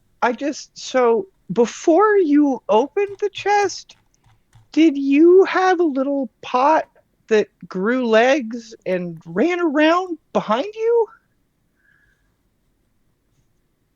No. Huh. I Neat.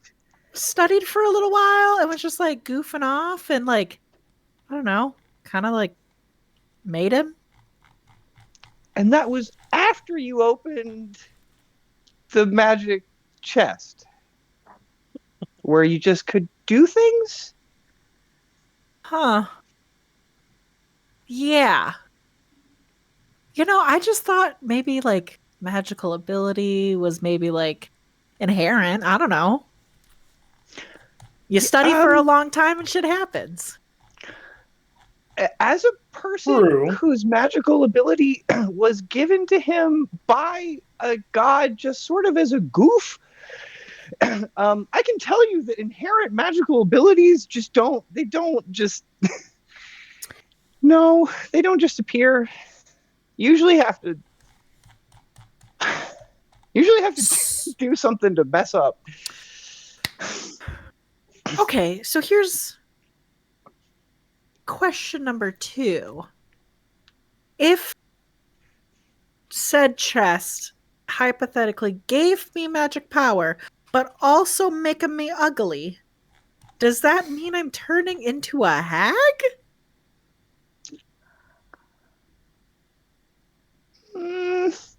no. Maybe. Okay, well, that's two very different answers. It does Can not I- objectively mean that. Okay. Do you think I can be not ugly and still have magic, maybe? One, you're Quinn still will not sort of ugly. think for a second and like make some signals and sort of and like an illusion sort of blossoms and your wrinkles sort of disappear. Yeah, I think so. Just depends on what kind of magic you study. I'll just reach out and touch him, and it's still moist. Yeah, I've known you for a long time. That doesn't bother me. So at this point, Van comes up to the roof where you are and says, I have your information if you don't mind me explaining it here amongst your friends. Hell yeah, as long as the incense doesn't bother you. Glad to know what that was. Okay. You asked about the Great Modron March. Yeah. And why it is believed that it started early. Oh, can I hold on? Can you follow us? Maybe I think everyone should probably hear this because everyone was kind of asking those questions. Sure. And I'll kind of run Gather around. everybody. Sure. Yeah, I'll kind of run around and gather everyone up so that they can hear it too. Vora's gonna walk in with a big platter of mayonnaise sandwiches. Set it down for everybody. Charcuterie board, but it's only vegetables. And mayonnaise. Nobody touches. So Van will once everybody's there says, I didn't realize I'd be expounding this to a group of you, but anyhow, there are three schools of thought that I could find of why the Great Modron March started early. One was that there was a flaw in the modrons themselves, which is why even many of them normally die or disappear during the march. But in this particular case, massive numbers of them were slaughtered. So there's possibility that these modrons were somehow flawed. That is a school of thought. Another school of thought is that they were being manipulated by another outside source, the source of which could be anything, could be an evil god, could be an entity, could be, who knows who. The third and most prevalent, however, is that something in the multiverse changed so drastically that in order to do their due diligence, they had to start the cycle early because the purpose of the march is to gather information of the slight changes that happen over time in the universe. And those slight changes were not slight. They were drastic and like somehow, maybe some sort of multiversal event of some kind. So those are the three schools of thought on why it happened early. And when did it start? Was it recent? Oh no, this was 70 some odd years ago, 74 years ago, I believe, at this point. He looks through some of his notes and confirms that. It was not recent. And then we are... interesting. Thank you, Van. That was super helpful. Of course. If you find out anything else about that, particularly that last theory about why they all died in that situation, please let us know. But thanks so much. And I'll kind of give him an air high five so I can spare him from having to touch me. Mm-hmm. Question. You said a lot of them died. Mm-hmm.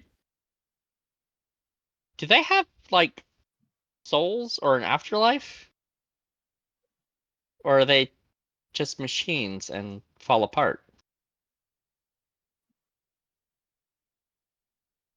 I have no idea.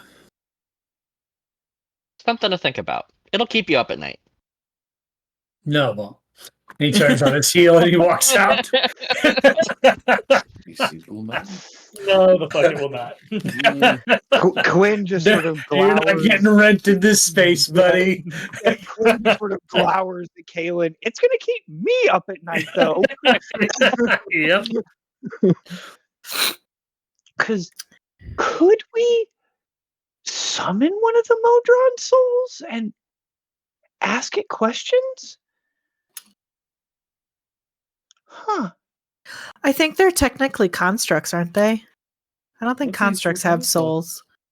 I thought they were little machine men who went in and typed on their little. I don't know how short that. Yeah, I don't know how devices. that works on Mechanus. I guess that's fair. So the thing that I'm thinking, right, is that time got so fucked up that the Modrons had to march. And then the 7 of us again fucked up time so much that Rome had to do the march again. Is But Rome it the seems sole like Rome- survivor? It seems like Rome never stopped marching. It Wow. I think he seems like originally stopped marching because he was just like a casino slot machine like a a couple months ago. It seems like Rome started his march when we appeared. Yes. That's what I'm saying. We appeared and fucked everything up, and We then were now the Rome's upset. Rome wasn't in Mechanus. Rome was in Sigil. yes. Correct. So then what happened 74 years ago that was the same? Guess we'll have to find out. But I mean, if he didn't find anything specific to, he was looking specifically for that Modron March. So I don't know. Maybe we'll have to like Google multiversal events 74 years ago. Well, What is Google? there was that story we heard about the diviner. two that found the deck of, or caused the deck of many things to be created, that threw fate for a big loop, and now they have a grotto. I wonder how long ago that was. I don't know. Maybe More I questions cannot- for another time. We have this card. That will kill the little one. only if I fuck it up. I can ask the card. I can ask it. I do not want to ask the card. Do not ask me to ask the card. I mean, you guys wouldn't miss me. I would I'll too. miss you. You were so nice to me, like just last week. Yeah, I'm working on a theory. I have an idea on your issue, but let me ask the card. It hasn't talked to me before. Maybe it will like you. Do you have a slot? I could free one up. I've never used these gloves. Fucking gloves. Fucking gloves. I mean, we've got so much time between here and the place we're going. You can always put the gloves back on. Right. But what am I asking it? Before great we question. do, maybe we need to think. What? Let's ask it about the Modron March 74 years ago. Mm-hmm. Well, Perhaps the Mimir already knows that answer. Yes, I think we asked.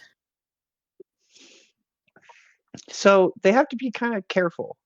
Oh, yeah, they do kind of have to be yes or no questions. I forgot about that. Although I've not talked to this person before, because I also don't want to die. He's very large. But before we do, I have a question. Uh-huh. I am trying to frame this question. Help me, please. What are some things that could have happened to force us from this little tavern where we gathered around the table that night into the place we are now? What could have happened? What are some possibilities? Literally Well, a million different things. As Sol reaches into his pocket and pulls out the card. Yeah, the cards have a way of what's the breaking every possible rule of space and time. Almost all of them.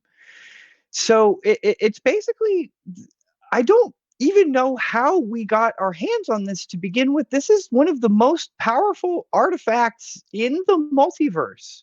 And I don't know why a goblin in a tavern would just give it to us. He was bored. But whatever we did, what if we are some it kind really, of experiment? It really could have been anything. You know, with the research we did, I did on the Deck of Many Things, it can literally sort of do anything. It's kind of like a wish spell that you don't have any control over the outcome of. I'm gonna attune to the demon card. Vora, if we were experiments, who do you think the scientist is? I don't know.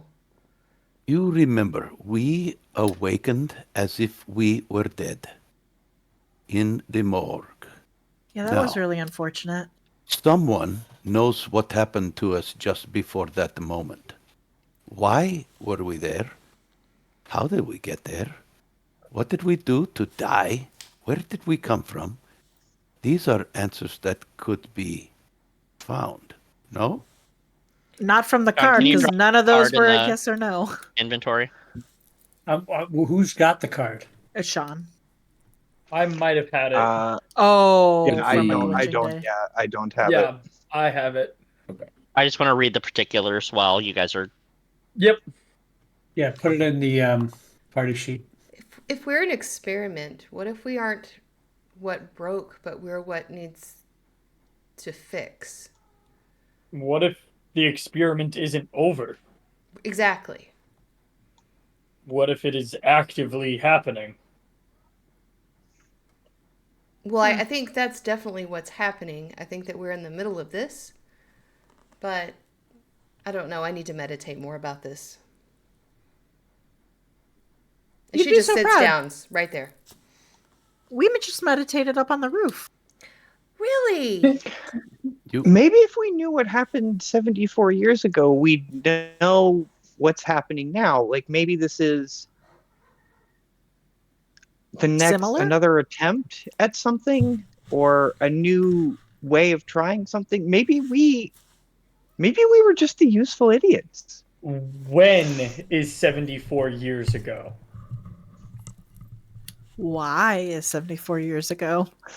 I think it's 74 years ago. Well, we have proven that time is 74 years. Time is not linear. When we went through the portal and met Lorelai's sister, we did not meet my sister. Or had the encounter with your missing sister. That was not the time that we thought it was. No, that was not. Time is pretty fucky. I think time. But it was only a few. But it was only a few months. Seemingly. Well, they thought it was rolling only my intelligence save. You ready to ask questions? I'm already focusing in on it. Enhance ability. Enhance ability gives you advantage, but you don't need it because you rolled an 18 plus 2. Mm-hmm. So you do not take a butt ton of damage, and you that would literally kill me. You activate this card, and you all feel that wave of energy as one of these cards gets activated each time. You all kind of feel that pull, that tug next to you when it happens. But in your mind, Kaylin, you feel a ominous presence. Feels like it is staring at every last piece and part of you, every hidden thought. And it's just staring there waiting. Well, I don't like that, but let's get this show on the road. Were we somehow responsible for Rome going on a modron march? Mm. Oh, he's talking to the car. You hear this wheezing, breathy laughter. No.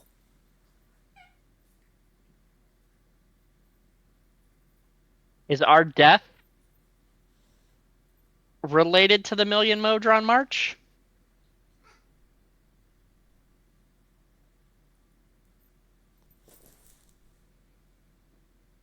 You yet live.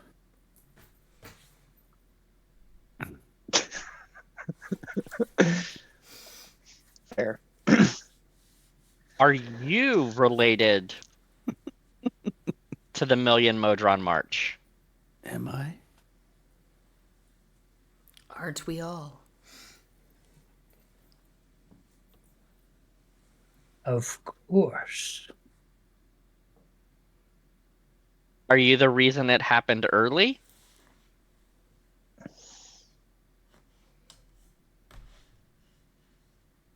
Yes. Oh. That wasn't creepy.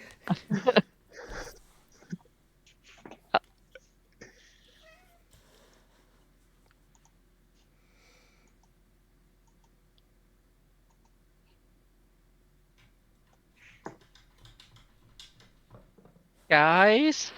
Yes. Holding the card. This thing That was is 4 responsible. questions, right? Yeah.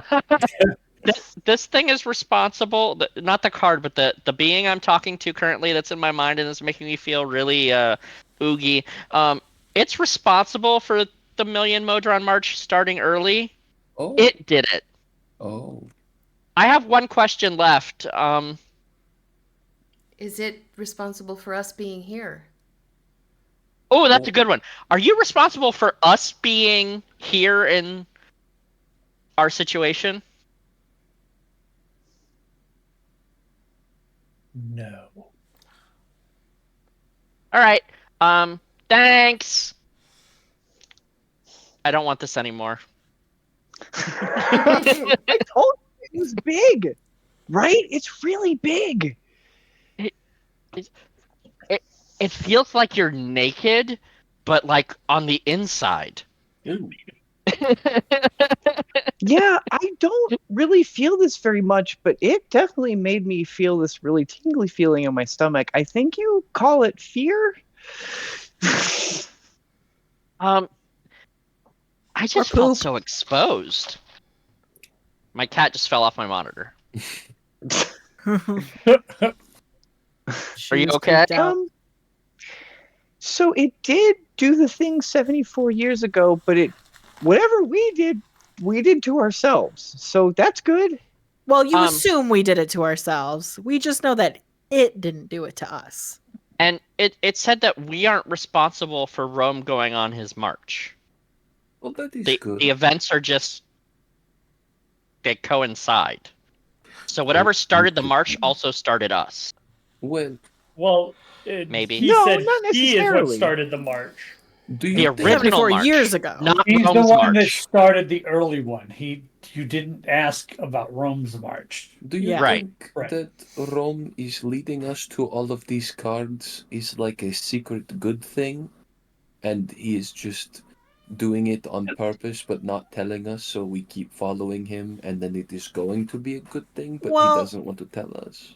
I guess we assumed that we had to follow him because he kept talking about putting 7 pieces back together, and once all the pieces were back together, then it would be better. Like And things the would lady be wants him fixed. back in the casino. I have Oh a yeah, that's why question. we were looking for him. How many of us are there? 7. Yeah, you got there. No. 7 parentheses. 7 parentheses, yes. Sorry. My intelligence is 8. I'm just putting this together myself. It is revolutionary for me. Yeah, I think so. I know we're not modrons, but we're kind of technically marching after him. What if we're like part of the new march? They had so few modrons that now we're just marching with him. The 7B march. We are adopted. What if what they found out 74 years ago was so messed up that they had to do something drastic? So drastic that it also broke the rules. Like, get 7 people here. Maybe. Hey, when you were researching the deck, I guess I should go back and read that research now that I care. Got him. Been in my study open, like bookmarked for weeks. Yeah, I forgot about it, honestly. What did it say how long ago the cards were made? Not really. It kind of just sort of alluded to, it was kind of one of those, it was couched in one of those, like, in the long ago and far away there was, it's one of those kind of stories. So 74 years probably wouldn't count for that. I mean, not that long ago. Maybe, but relatively. Mm-mm.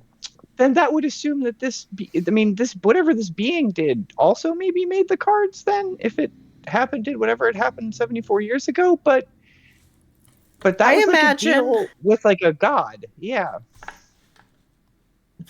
Excuse me. I imagine that somebody pretty powerful would have to make the deck. So I don't know. Interesting. Anyways, I'll read that shit. Oh, yeah. Okay. I'll go back and read that thing while we're getting to where we're going. Kaylin. It was that story about the Grove, Asteria, and Eurali. We found the grotto. It's somewhere here in the Outlands. Right, there was an evil king, and they wanted to hang out, but he didn't like that, so she changed her fate by basically bargaining with God. And then they retired to the Outlands, and the deck of many things just sort of got loose. Is this something the gods could even do? I think so. Yeah, probably. Living on Kryn, you see that the gods do a lot of real messed up stuff sometimes. Very true. One of them threw a whole planet at Kryn. It got real messy for a while. My uncle kind of became a god. Look, yeah, you can get real weird when you start messing with stuff on that big of a scale. Wait, people can become gods? Yeah. Well, that of course. In time. Perhaps that would change everything. It could. The birth of a new god would definitely change things a lot. Didn't we technically make that one lady a god? Yeah, we did. Yeah, but that wasn't 74. That was recent. That's probably fine. Did we just fuck it up again? Maybe. Rome's back on it. So not on purpose. Your talks have gone on and on and on through the night. And you see the sunlight come through the windows in the fortress as you are moving along. And out the window you spy a beautiful grotto. Oh, shit. Uh-oh. And that's where we're going to take our break. Somebody please tell me what's going on. Shall receive. Okay. When we go to break, We'll talk I'll on the break. explain. Yeah. We'll box text you on the break. All right, I got to refill my drink, so please do the same. We'll be back in about 10 or so minutes, and we'll continue. Yeah.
We are back.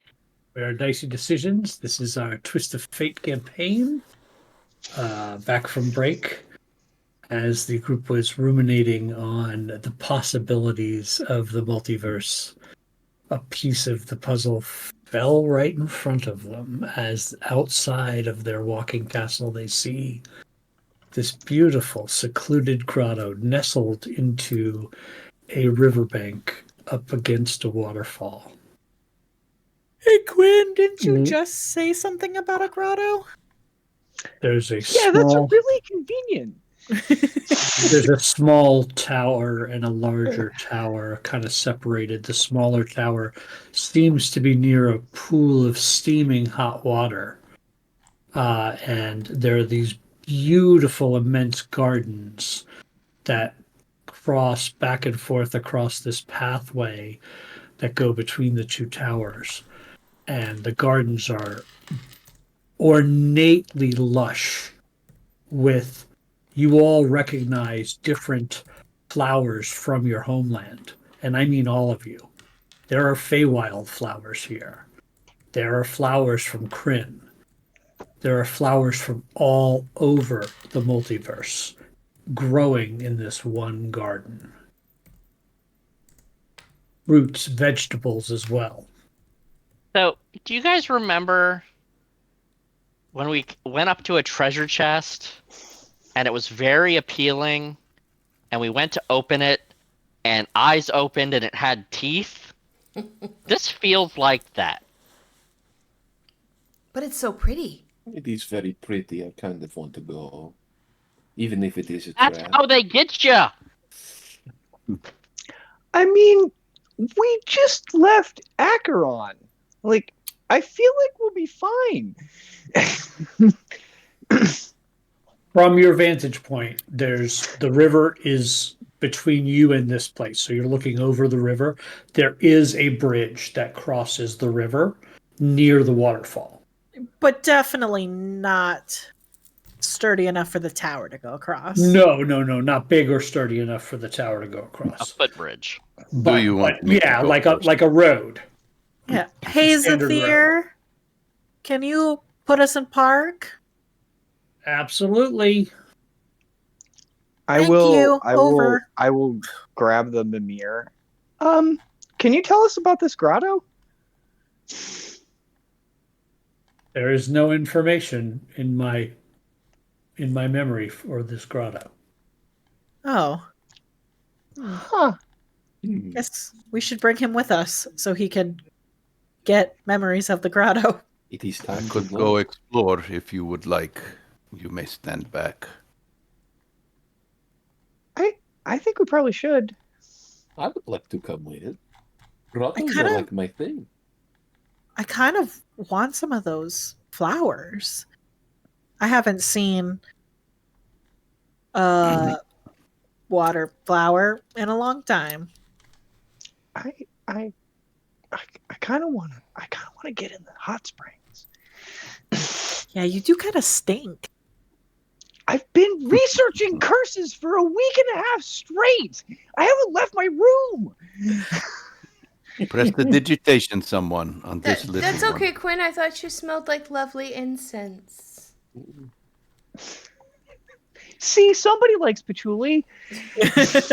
No one likes patchouli.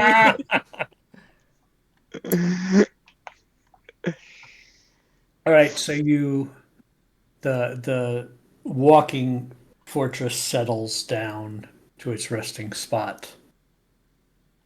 Several probably about a couple 100 yards away from this bridge. So we're going in? I say yes. Do you think that this is the grotto from the story? It'd be very Yes. convenient. Well, Which then tower should we go to first? I think we should announce ourselves if this is possible. I think that's wise. Hey, we're here. Okay, let's go. Yeah, I literally have nothing that I could cast. I could Um, cast Thunderwave. A soul will I feel like cast Howl's moving thaumaturgy. castle. Yeah, I feel like Howl's moving castle over here definitely announces our presence. Auga. A soul will cast thaumaturgy and project his voice. We come in peace, here to ask questions. You hear some faint barking in the distance. There are dogs here. I love dogs. Well, no time like the present. I will bound off the balcony. Okay. I will walk off the balcony. I will walk downstairs and exit the front door. Yeah, same. I will climb down. Okay. I will also cast tongues on Kalen. I will cast tongues on Kalen. I will teleport down. I mean, I cannot do so. Speak with animals. Sorry, speak with plants on myself. I guess I should do something. If you're expecting me to be friendly. And I'll spray a little perfume on my neck and cast enhance ability on charisma. Nice. Flick my hair back, perk my ears. You primp. Yes. Gotcha. That's the somatic component. Mm-hmm. All right, so you walk up this road, kind of goes to this bridge, and you notice that the bridge kind of aims at the smaller tower. Looks to be closer off to the right hand side of the bridge if you were to walk across is this huge waterfall. It's beautiful, picturesque. The spray from it just barely reaches the bridge and cools the air. So as you're approaching this bridge, it starts to feel very pleasant. The heat of the day is not affecting you in this moment. It's a very enjoyable atmosphere in that regard. Except maybe for those that are used to being moist.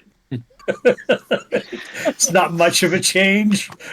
I just get to be moist all the time. But the path kind of veers off. You see across the bridge, it veers to go to this small tower, and then it kind of winds down a little hill to where the garden areas are and where the larger tower is beyond that. So as you approach the bridge, give me perception checks. Should be pretty good at that. 8. 12. 23. 17. 20. 21. 9. So you all do notice that at the 4 corners of this bridge, 2 on this side, 2 corners on the far side, there are statues attached to the bridge, and they're beautiful statues. They're the most detailed statues you've probably ever seen. Those who beat it by a 20 notice that these statues have a slight look of fear on their faces. Oh dear. What about those of us who remember that Uraeli is a Medusa? That's fair.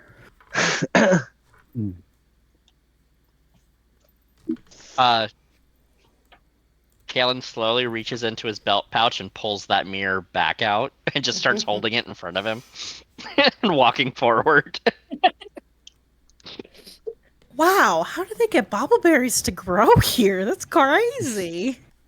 Could I squat down to just a nearby flower of any kind and go, hello? You could on this side of the bridge. Mm-hmm. You If there is there's like wildflower or grass or stuff like that. Yes, and but like this isn't part of the gardens. The grotto As itself. long as it's a all plant. sure. Hello. Oh my God, you're talking to me. Yes. No one talks to me. Well, I don't that is- talk. Well, you do right now. Is that Uh-huh. okay? I don't know. It feels weird, but go on. Well, I just wanted to ask you a small question. What's a question? Oh, that is,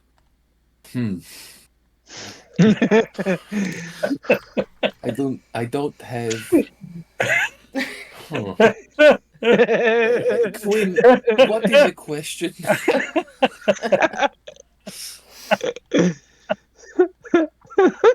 It's A when you question. ask for something that you expect an answer for.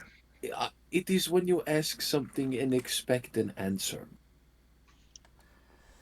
Yeah, do you understand? Oh, like I just did. Yes, Yes. that was a question. Oh, I can't speak plant. Nobody can speak plant. Can Kalen understand this? Or is it a telepathic bond? Oh, I'll yeah, 'cause check he's to got, see like, if it tongues, right? specifies. That's You a view really good plants question. and an immobile 30-foot emanation with limited sentience and animation, giving them the ability to communicate with you. So, Ability to reasonably speaking, communicate? It doesn't say they're speaking, though. Yeah, I was about to say. the grass just- wiggles and I understand. Mm-hmm. It's interpretive dance. Yeah. Uh, Gillian just starts It breaking says it down. understand any spoken or signed language. Yeah, so tongues is working. Okay. Oh, yeah. So you can They understand. both wiggle the same. Mm-hmm. I will ask, do you see often the person that lives here? No. Oh. You do not see them often? Oh, you don't see, do you? I don't see. Are you? I don't have eyes. Do you feel often anything go over top of you that may or may not live here? Once there's something landed on me, I didn't know what it was. Only one time? Only one time. Only one. Well, how long ago was that? You don't know what time is, do you? No. How many hot and colds ago was that? Oh wait, time doesn't change like that here, does it? No, it Oh, doesn't. this is really hard. What's it like to suddenly gain sentience? Yeah, this is really interesting for you, I must imagine. Well, this has not gone very well. I hope you have a very good day. I don't believe you know what either of those things is, good What's or its day. name? What is Do you good? know what the name is?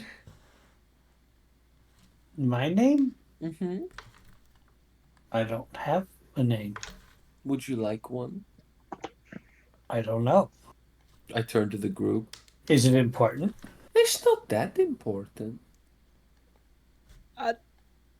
Name It's is like like the kind of most important. You don't have to have one, but if you want one, it's fine. Does it make me? Does it make me special? Yes. Then I want one. Okay. Do you want like a cool name or a cute name or like a fancy name? Fancy Grover. name. Fancy name. I turn to the group. What is a fancy name? Grover. Grover. Okay. I turn back. Well, do you like Grover? What does it mean? One who lives in a grove. One who lives in a grove. No, I'm saying that in my wiggles. You can actually just say it, and he understands you. Oh Yeah. yeah, that's right. I can just talk to it. It understands me. That is what the name. Well, there's two of you Yeah. talking to me now. It is magical, isn't it? You are talking to more people than you have ever talked to before. Am I a god? No, Yes. very much not. Yes. Wait. One of you said yes. One of One us of us has always tells only the truth. truth. One of us always lie. So what is people? We are truth and lie teller. It is fine. Believe who you want to believe. I say you are not a god. You appear to be some sort of grass. I am Grover, the grass of the grove. True, actually. Yes, that was an acute statement. God of this small patch. God of this small patch. Can someone And I draw ask? a little circle around him. Quinn starts looking around for the modrons. Can someone ask him if he is a single blade of grass or if he's all of the blades of Are you grass? the collection of grass, or are you one grass blade? Are you larger or like one small thing? Well, how grass grows is like in tufts. Yeah, like bushels. So, That is fun Oh. that you know that somehow. well, I'm attached to it. I suppose so. But I feel like vocabulary is very new to you. You're doing very good. It's very good. So he's Maybe- one tuft. Okay. Oh, So- and I erase my little circle that I made in chalk, and I make it around the Smaller. whole tuft. Well, You're the god of your domain.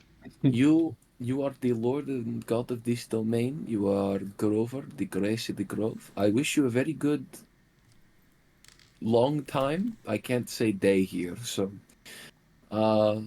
thank you for the zero information. It was very nice talking to you, Grover. You're gonna come back? No, probably Hopefully. not. But maybe. There's a chance. You never know. Things are strange. Does somebody have a piece of paper? Yes. Grover, do you have a piece of paper? What is paper? What is paper? Oh, you shouldn't know that, actually. I'll take a little square Your of paper. ancestors. Dead versions of it. I'll take a little square of paper, and I have ink and an ink pen in my backpack, and I'm just gonna write "Do not step," and Put it right Put- next to it. it right next to him, and with a little arrow pointing towards his little grass spot. I'm so tempted to cast freedom of movement on Grover, but I won't. Yeah. I think you should. He's He'll got just 0 walking follow. speed. So, I didn't take a spell on purpose because I figured you would have, Miller. I think I have the one you're talking about. I'm just not wasting it Awaken? on Grover, yeah. I almost took Awaken. Very, very fun spell, but my boy Grover, maybe later, I think he'll get it. All right. So, you are on the opposite side of a bridge from a With- beautiful grove. Aired statues. I'm walking across. There he Oh, goes. sir, Cal. Oh, okay. Well, Yes? I guess we're going. Yes. Well, should I close my eyes? I don't know anything about Medusas. Well, if they look at you, I understand you turn to this. Would Vora know Okay. anything about this, or would she just gleefully go along? You can make me a Arcana check. We heard the story. I don't think this. Does the story tell you about this? Mm-hmm. No, she Said knows she's a nothing. Medusa. 2, nothing. Yeah. Lorelai would know. Oh, shit. Well, I take it back. Yeah, don't look at him.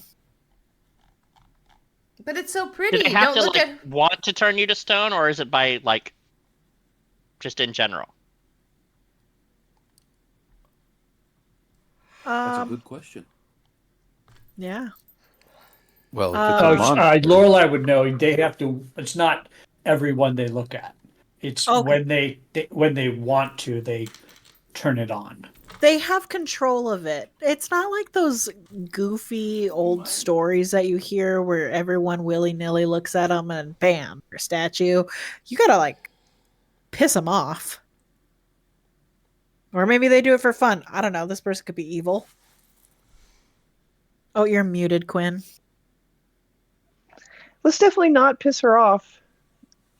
Also, if this is Eurali's grotto, she could know things we really need to know. Yeah. She seems like a that's person. why I that am we- walking. You can open your eyes. Ah. So when I cross the bridge, I will call out her name. Eureli. You hear barking again coming from the gardens below. Does anybody speak animal? I mean, if I'll the animal's start- a dragon, yeah. I'll start I jogging speak toward the power. bar. To all animals, very well. It is in my skill set. I even speak to plants, as you just saw. We just met Grover. That's fucking crazy. He can speak to plants too. So straight ahead of you is Let me this small tower that's on like a little, it kind of overhangs this steaming pool of water. Okay. Looks like there's probably access from the tower to the water, but there's also a winding path that kind of goes down the hill towards the gardens. And the barking's coming from downhill. Yes. I will pause in my jog to call out Eureli again by the pool. If I just hear barking, I So to get to the pool, you're going to go down the hill to the pool, or you're going to go to the tower to the pool? I'm not going into the tower. Okay. Without being invited. Okay. I'm So you would just have to looking go down a outside. winding path down a hill Okay, then I will do so. to go down. And this steam coming off, there's a steam coming off this crystal clear water. Beautiful water. Okay. So I go as far as I can till I get to the pool. Okay. And You are right up to continue it. calling out her name. There's no answer. The barking is still coming from south of you in the garden area. Okay, I'm going to head for the barking. I'll yell back over my shoulder. Back to the gang. I'm going down the hill. We should probably follow him. Yeah. Okay. Yeah, and I'm gonna start walking towards the small tower. Okay. Can I grab Kalen and drag him with us? All right. I think this is the worst time to split the party. So you end up all going down towards the gardens? Is that what I'm hearing? Yeah. Yeah. Okay. These gardens are unbelievably beautiful. And you are finding more built in amongst the garden. You are seeing more statues. But they are tastefully placed. They are obviously cultivated to have a look about the place. But the eyes of every one of these statues has a bit of fear in them. Are these, so looking at these statues, I mean, obviously they've sort of been posed, right? But are these all armed? Is there like a martial aspect to all of them? Do you know what I mean? Like, is there kind of Yes. something that ties them together, you know? There's nothing that would tie them all uniquely together, but they all have weaponry on them. Some might even have them in hand. Right. And I'm assuming some of them look very nasty indeed. There's no one who looks outright nasty that you can kind of tell. They all have a very beautiful look to them. Like the quality of the statue looks picturesque. Oh, sure. Sure.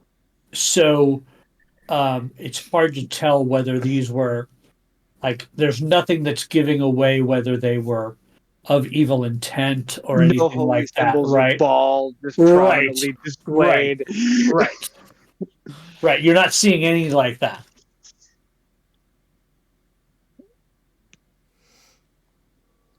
Okay. But the flowers in this garden are absolutely unbelievable. So not only are you seeing the most beautiful versions of flowers you're seeing to each of your eyes extremely exquisite flowers you've never seen before. Do these statues look like guards or soldiers of sorts? Give me an insight check.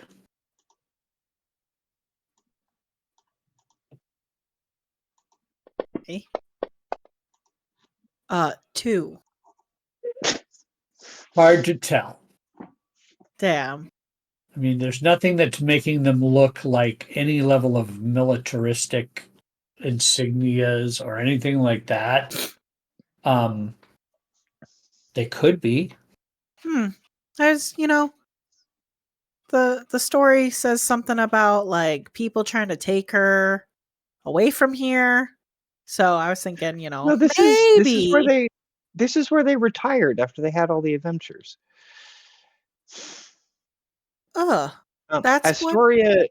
Astoria is still wandering around theoretically, and Urali lives here. And after that all happened before the deck of many things was created. Her Asterion's dad was kind of a dick and sent a bunch of soldiers. Right. So I was wondering if maybe these stone people were those soldiers. They would have carried him a long way. I feel like these are probably people that wandered into the grotto and had some ill intent towards Urali. Maybe. I mean, if they've been here a while, the Outlands aren't exactly the nicest place, or I mean, at least not the most lawful place. I would like to take out my disguise kit Okay. and begin painting clown faces on each of the statues. Okay. While you're doing that, Alistric, you call Quinn out is going behind Urali him, again prestidigitating them down by the garden. When you call her name out down by the garden, coming out from amongst the garden paths onto the main path you were walking on, you see a pretty largest size mastiff dog comes out and kind of looks at you all and oof, oof. I can speak with animals. Hold, please. You cast a spell. Please roll initiative. Yeah. This is not an animal. Please roll initiative. So you Yeah, cast maybe speak not. with animals. Mm-hmm. If it's not an animal, what's the effect of it? Nothing. Right. Woof. Nothing happens. Nothing happens. I say, hello, doggy. Oof. Oh, no, he's not doggy. I will kneel down in front Are of you that dog and baking offer it? it food. Okay, make me a persuasion check. Ugh, not good at that one. Would it be okay to do an animal handling check? Oh, it's not an animal. Never mind. Why, Persuasion, it's a coming up. persuasion check. That is a 7. Okay, so you're trying to coax it with some food, and you can tell. Actually, give me an insight as you're doing this. It's not an animal. It's already well fed. That is a total of 6. Okay, so you definitely know that it's not interested in the food, and not interested in coming any closer to you in this moment. I'll put the food away and say, I agree. It is not very good. Do you want wine instead? I slosh the jug of wine around. Here, Kaylin, offer it some wine, and I'll hand Kaylin the alchemy jug. Can you tell your mistress that we are here to speak with her? Well, really sort of just ask her maybe for some advice, and then we'll go. We really don't really want to cause any trouble, and Quinn will sort of pull the gem card out of his cloak and sort of show it to the Mastiff. But we have a kind of a problem, and we are really hoping that we're in the right place. So, in your mind, you hear, "Wait here. I'll be right back." Thank you. And the dog gives one little woof and turns and goes towards the larger tower. Oh, You just have to ask nicely. I offered it wine. I thought he was a different kind of dog, and I was wrong. So Isn't the offering of wine friendship enough? That was nice. I mean, would like some wine. Usually, Open what up. you- Left. You're gonna drink a gallon of wine? Damn right. So you're in this beautiful garden. Making the persuasion checks from here on out. Thank you. You're in this beautiful garden, surrounded by all these exotic flowers. And eventually another one of these dogs kind of comes out further down the path away from you, but is keeping an eye on you from wherever they are. And eventually you see at the large tower, the dog gets towards the door, transforms into a creature that looks like this, Oh, and flies up not a dog. and flies up through a window. That's a Zentarum. Do I know what that is? That would be religion check, actually. Interesting. I don't. No idea. Well, With a 6. would I? You sure? You can check. Hold on. Religion. That's a freaky snake. That is one. A 6 as well. Are they large? I got a 22. Medium sized. Lorelai, you would know that's a koala. That's a koala. That's a celestial being. I don't think that is a koala. They are. Koala. They're celestials. Oh. They are celestials, and they do fly. They have where am I saying? They are. They can telepathically communicate. They understand all languages. Oh. And they are lawful good. Oh. They're generally really good, but also don't do anything illegal. And they can understand anything you say. So According to whose laws? There's I would say let's go with laws of Mechanus at this point. Because generally, let's go with the most strict laws. So after a little time passes, the front door opens and a hooded figure comes walking towards your direction. And eventually stops at the end of the path. And she says, "There is no need for you to hide your gaze from me. I mean you no harm. Oh, we know that. So long as you don't mean me harm." Nope. We kind of know all about you. Thanks to him. And I'll point to Quinn. Did I know you? I hope so. No, probably not.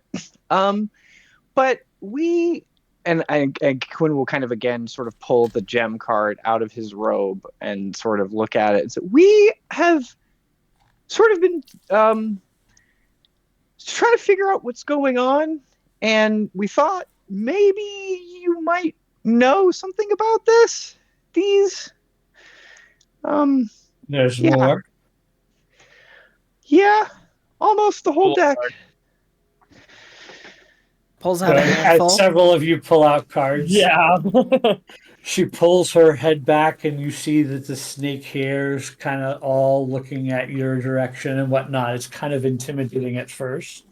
And she said, but she's this older woman, very, with a very pleasant smile on her face. And she almost comes across as grandmotherly.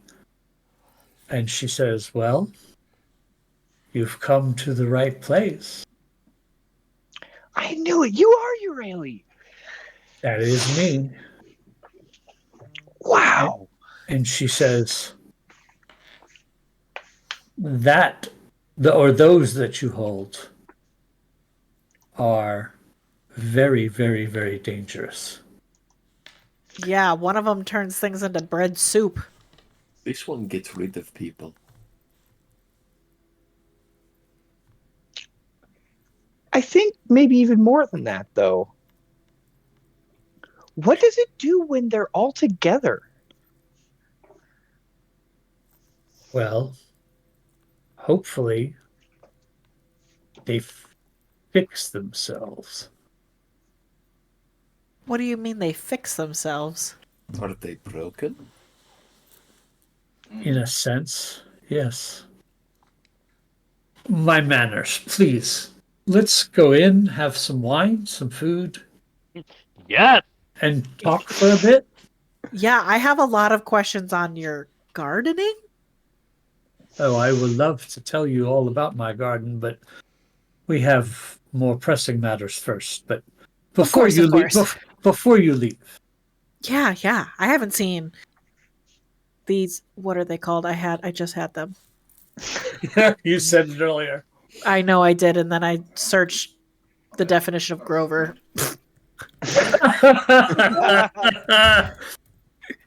So she invites you. Berries. She invites you in, and this place is just picturesquely beautiful inside.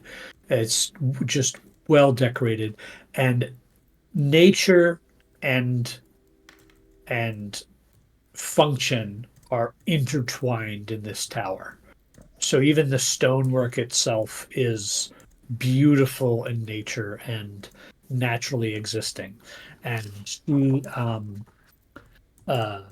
she she puts out some food and some wine, ale, whatever your wishes are, for each of you. It begs for you to sit in this beautiful kind of sitting room, waiting room, or not waiting room, but like living area. And there's stairwells that go upstairs, so you know there's another floor or two above you that are probably more personal quarters. But this is look like this is where their kitchen is. This is where they relax, that kind of thing. And she says, "Yeah, please enjoy." And the food is all delicious.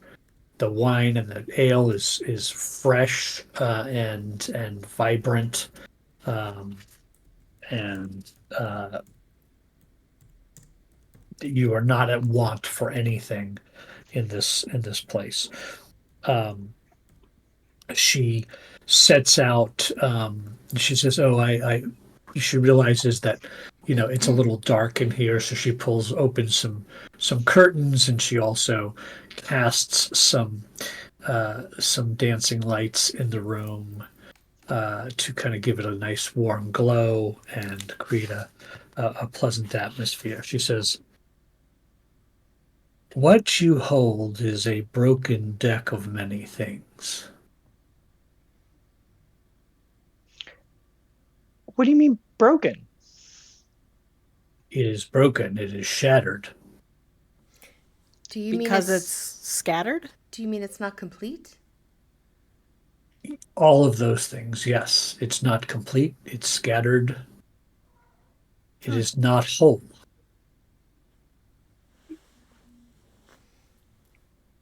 What happens when you put it back together?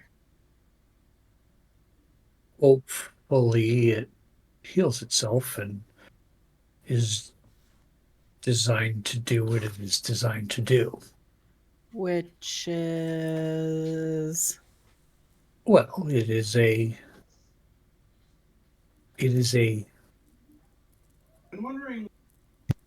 It is a chance to hold fate in your hands.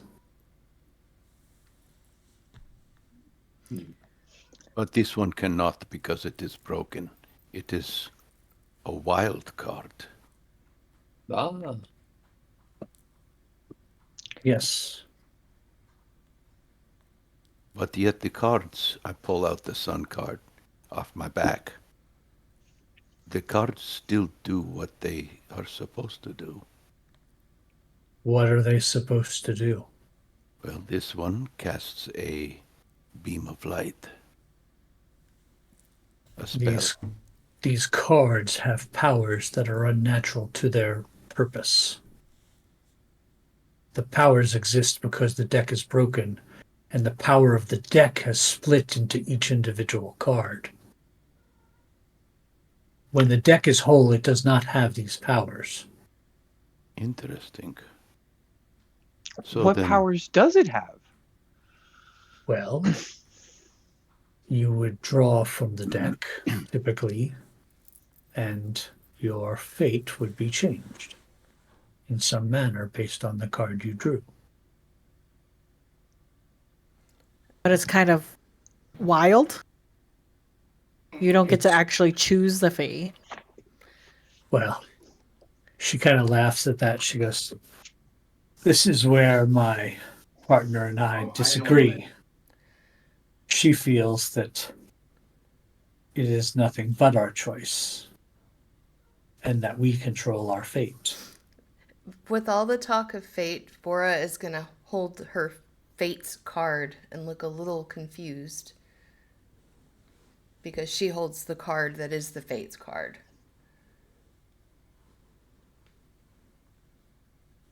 this is wrong, Bora.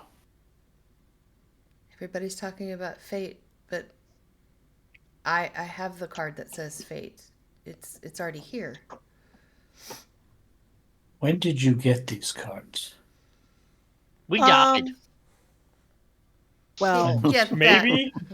I don't know if that's actually true. The first time or the second time? Because we got them, and it was the whole deck the first time, because then things get real fuzzy, and we sort of woke up here with some cards, but definitely not a whole deck, and we've just sort of been picking them up ever since for the last couple of months, I guess. We've been following a modron that has them. Yeah. She smiles. She goes, yes. He drops me mine. And she pulls out a card and shows it to you, which has her own picture on it. Oh shit. That is important.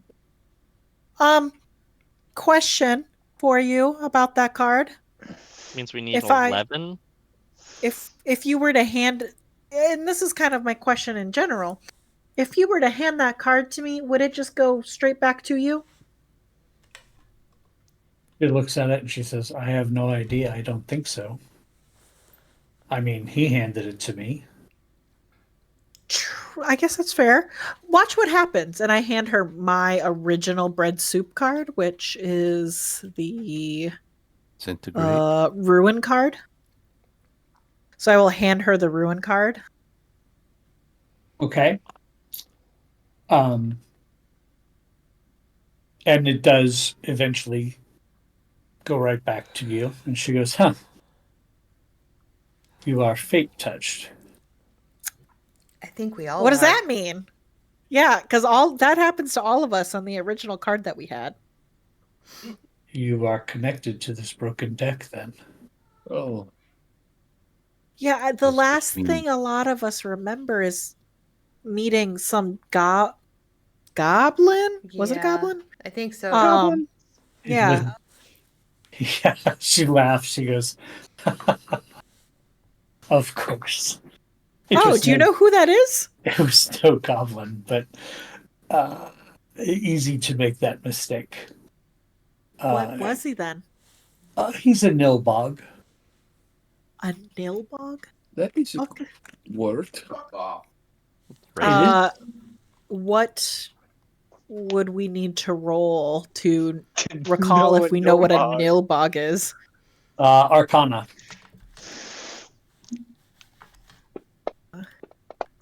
Is 17. Isn't Nilbog just goblin backwards? Yes. Yes. Okay. But that's not just what it is. Okay, I got an 11. A backward goblin. 14. 17. 4. Quinn, you would have heard of a Nilbog, and a Nilbog is actually a goblin that has been possessed by a spirit and is basically being controlled and by this chaotic spirit. Huh. The creature that I imagine you are referring to, his name is Ottlewin. Ottlewin? Yes. Could you spell that? Could you One use it in a second. sentence? Yes, you can spell it. Rhymes but with. I gotta find it. Hold on. I just had it. His name must be Niweldo, because that is Ottlewin backwards.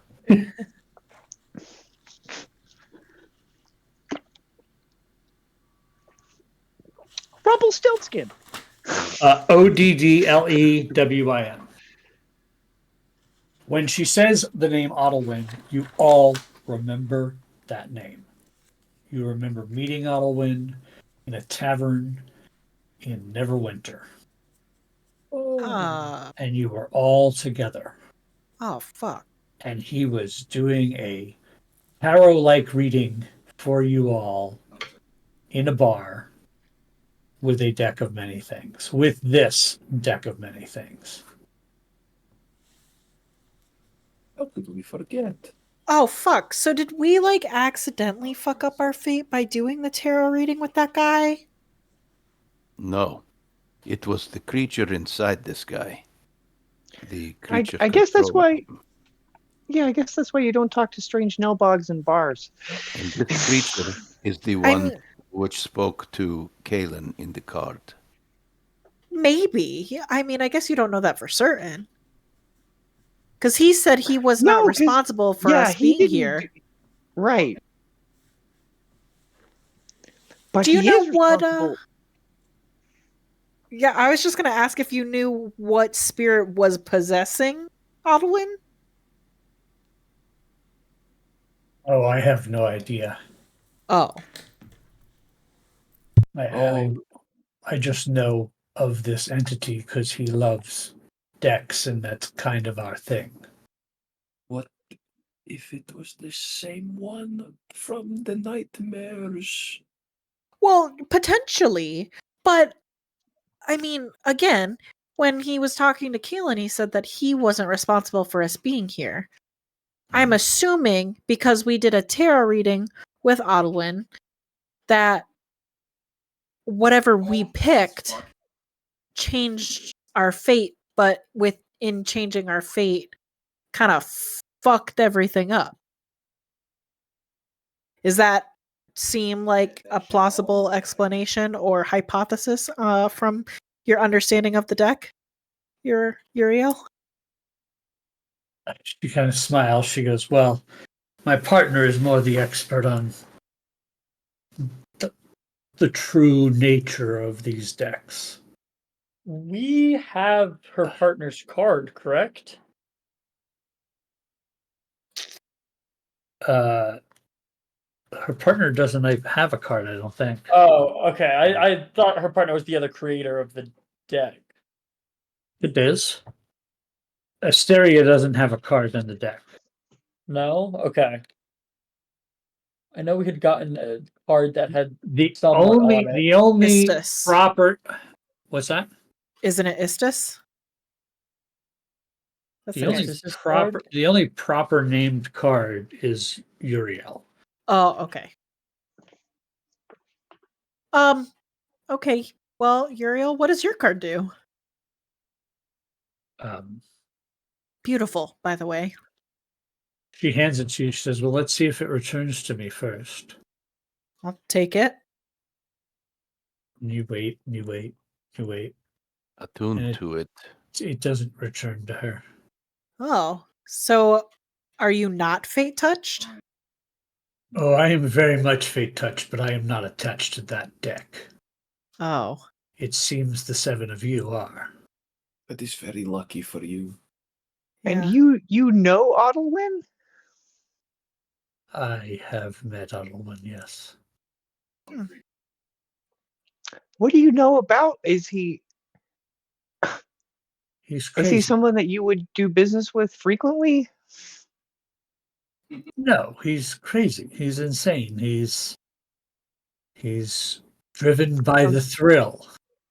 I was a little worried about that. Do you know why everybody's really mad at us? And I will kind of explain like the time cops are are like trying to get us, and you know, like we sort of can't really even go back to Sigil.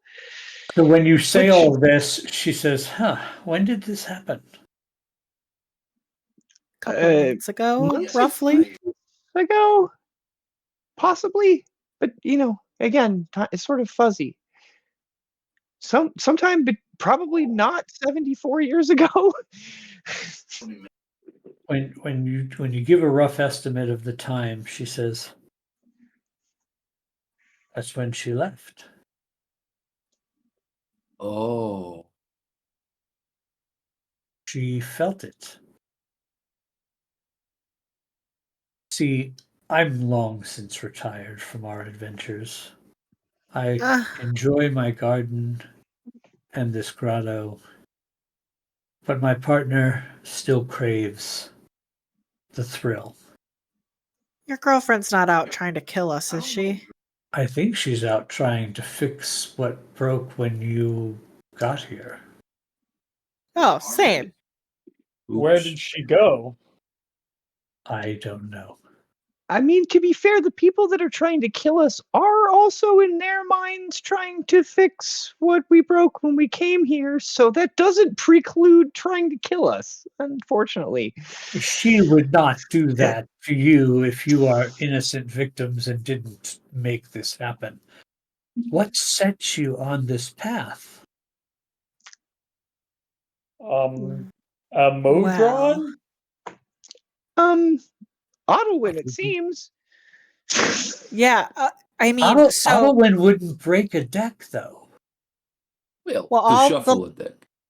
the last thing we remember is getting a reading from Ottlewin, and then we woke up on morgue slabs, and everyone in the Sigil. place thought we were dead. And then we left, and then a bunch of time cops showed up, and then we went to this crazy casino, and an other version of Keelan got into a fight with a white dragon, and then the lady who owned the casino was talking about her modron that went crazy and was talking about 7 pieces come together, something fixing that, and there's 7 of us, so And When then he was here, Rome said to me that they would come for this. oh And well, we sure did. She points to the card, and he said, "I passed it off at the ravings of a raised modron, but apparently there's something." It still is the ravings of a mad modron. It's just accurate ravings. Have you met She tips her glass to you and says, "That is very fair." have you met Rome before now? No. Have you met any of us before? She looks Great. you all. She looks you all over because she says, "I have traveled many planes and lived many lifetimes. I do not recognize any of you, but I do recognize that you are fate touched. I do see in you a connection to this deck and to each other and to something grand in your future." And her eyes kind of glow a little bit and get wide as she says that, where and she holds her hands up and she says, "It is excitement you see in my eyes, not anything nefarious." He doesn't mean to offend. He's I you know. understand. I He's a little understand. fate touched. I understand. I understand. She says, I understand what I am, and I understand the fears that people have of my kind, and they are quite justified. If I wanted to turn you all into garden gnomes right now, I could, Is that true? but I don't want to do that. Can you unchange people, or is it just like a one-way street? Sorry, I mean, if that's offensive to ask. Checking stat block right in front of me. Hold on. I also have a very important question. Can you turn any living thing into another living thing? Because if you can, I happen to know somebody who I think you should do that for. They're not very far from here. And I think I got them a little excited earlier, so it would only be fair. I mean, you did get him thinking he's a god, so maybe it's best if he stays not. I'd be kind of into seeing someone who was born today and used to be grass, thinking that they are a god. I would like to see how that goes. Aren't you toying with him a little bit? We already have the reality police after us. Yeah, and we've already kind of like exalted somebody into goddom. I think if we keep making gods, we're gonna get in even more trouble. We're gonna get a reputation. Dragons and everything is all very confusing. Does anyone else have a hunch that maybe Rom has seen this all before, and that's why he always knows where we're going to go next? Oh, my head hurts. Because Rom always feels like he's one step ahead, but what if Rom is not one step ahead but 100? Because they have seen it all before, and so they came back because time, right? Who's counting at this point? So they know everything. Are you that's gonna saying happen. that we're not following Rome? Rome is following us in the future? But ahead of time, yes. Oh, Oh no. He's Can't. Oh. following us ahead of time? It's just a theory. I have a They headache. always seem to As be- you say that, your Ellie just kind of puts her hands into her snake hair, and she's like, "All my heads hurt." And that's what. Oh, do you feel each individual one? Ooh, a Yes. bunch of different snake Should we burgers. ask that? That's so said it. cool. I have two theories, and I would actually like your input on this, Uriel. He says, "This is your first time speaking in her presence." She looks at you and she says, "You are somewhat cursed, Just him? are you not?" In a manner, yes. Interesting that your fate would be entwined with these others. I like to think I have chosen to do that. But that is besides the point. One, I don't mean to offend. It's just often your kind is driven by a different bent, and not often do I see someone who's willing to put others before themselves of your kind. And you Our can tell Lox- she's not referring to your Loxodonness. yeah. It's a different team. I do admit it is rather uncharacteristic, but I did have a life before I was this, and just because I am now this does not mean that has changed who I am as a person. Interesting that you wear her symbol. That is a valid statement.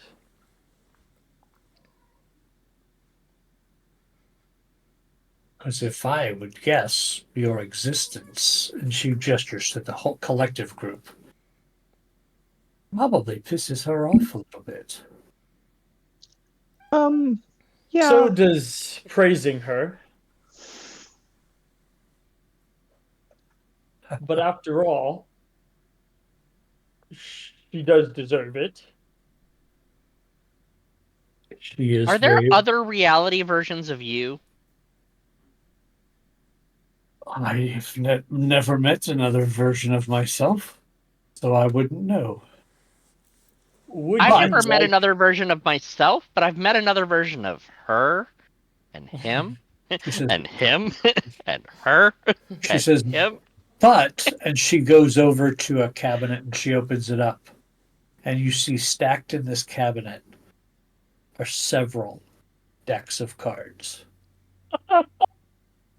And she says, there was originally only one of these. Oh. No. Oh no.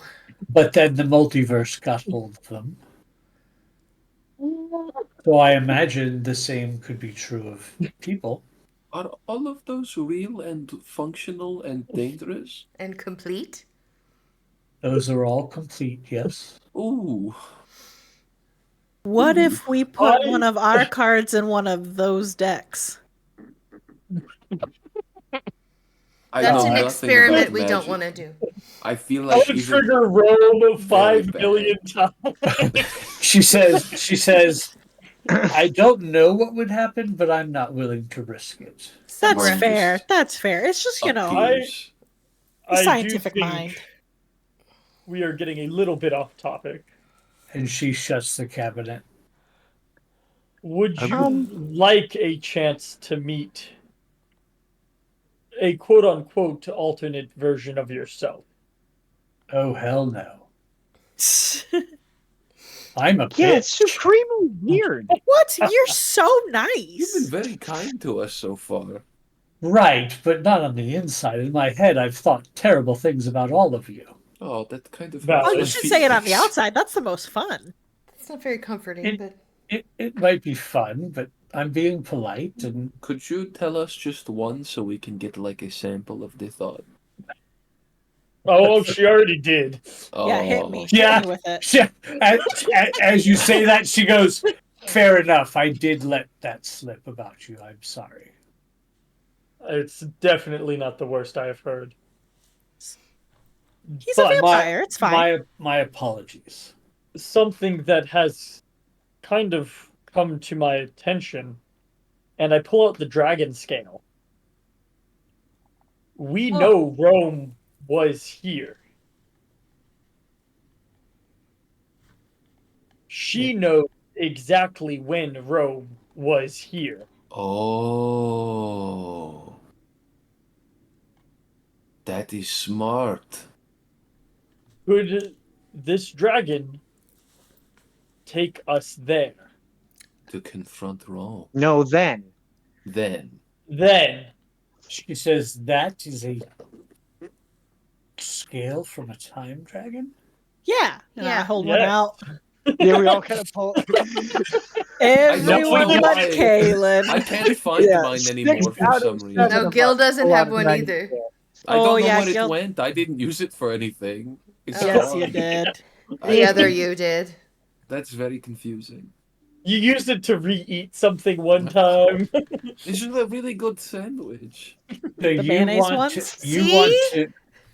You want to use that scale to come back here when Rome was here. Or like get Huh? here the first time. More like just be here when he gets here. Technically speaking, if we went through with this, then you would remember meeting us a little bit ago, and this would be the second time you met us, which inevitably means we decided not to do it. Time is so fucked. So, Or that is an alternate reality. oof.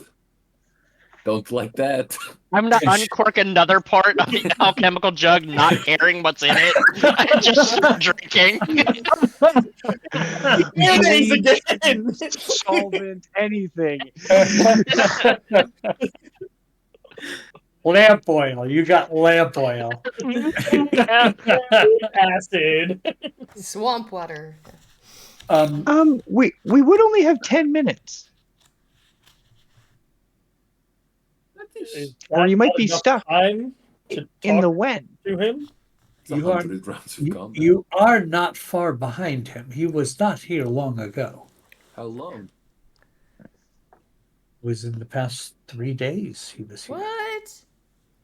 Did he say where he was going, or was he just doing that thing where he says the same thing over and over and over and over again? Well, he did repeat several phrases, and one of them was, I must put the 7 together. I must put the parts together. The parts must be put together. The 7 Okay. must become 1. Which direction did he go? Not Towards that it the really spot. matters. Towards the spire. Oh, so That's actually he's like interesting. finishing. Yeah, he's like finishing the march. Sounds like it. It's kind of coming to a conclusion, which is actually a very frightening thought, unless it's a good thing, because Ron hasn't been like a bad guy. Well, He's been leading us in a decent direction. How many cards do you have? By all means, keep the one I've given you of mine. okay. So I Also- have. Speaking of that, while they count,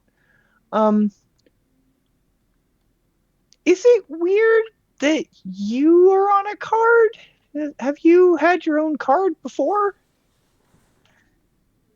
When the original deck was created, yes, I was the only person named on one of the cards, and that is my partner's fault. Huh. And I'm assuming she gets a real kick out of that? Oh, it's been the butt of many jokes. So you're in every single one of the decks on the shelf there too? I am in all of those decks, yes. Quinn kind of chuckles.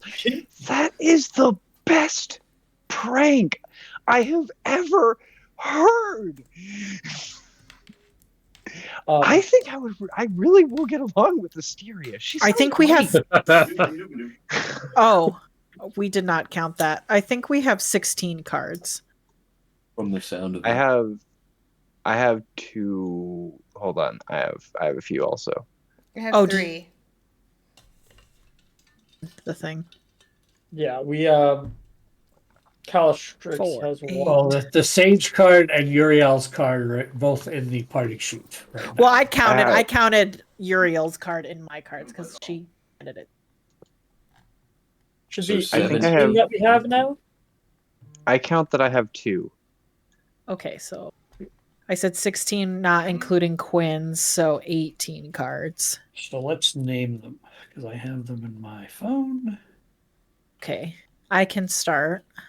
So I'm gonna go Knight, Yes. Yeah, I have it. Dungeon, Yes, I have it. Balance. I have it. What was that? Vora has it. Throne, I have it. Fates, Vora. Fool, Kalen. Gem, Quinn. Key, Vora. Puzzle, I have it. Ruin, Me. Sage, In the party sheet. We have it. Kalen. Sun, That is me. Talons, Don't think we've had talons. I think No, I have it. I have it. Okay. Void, That is me.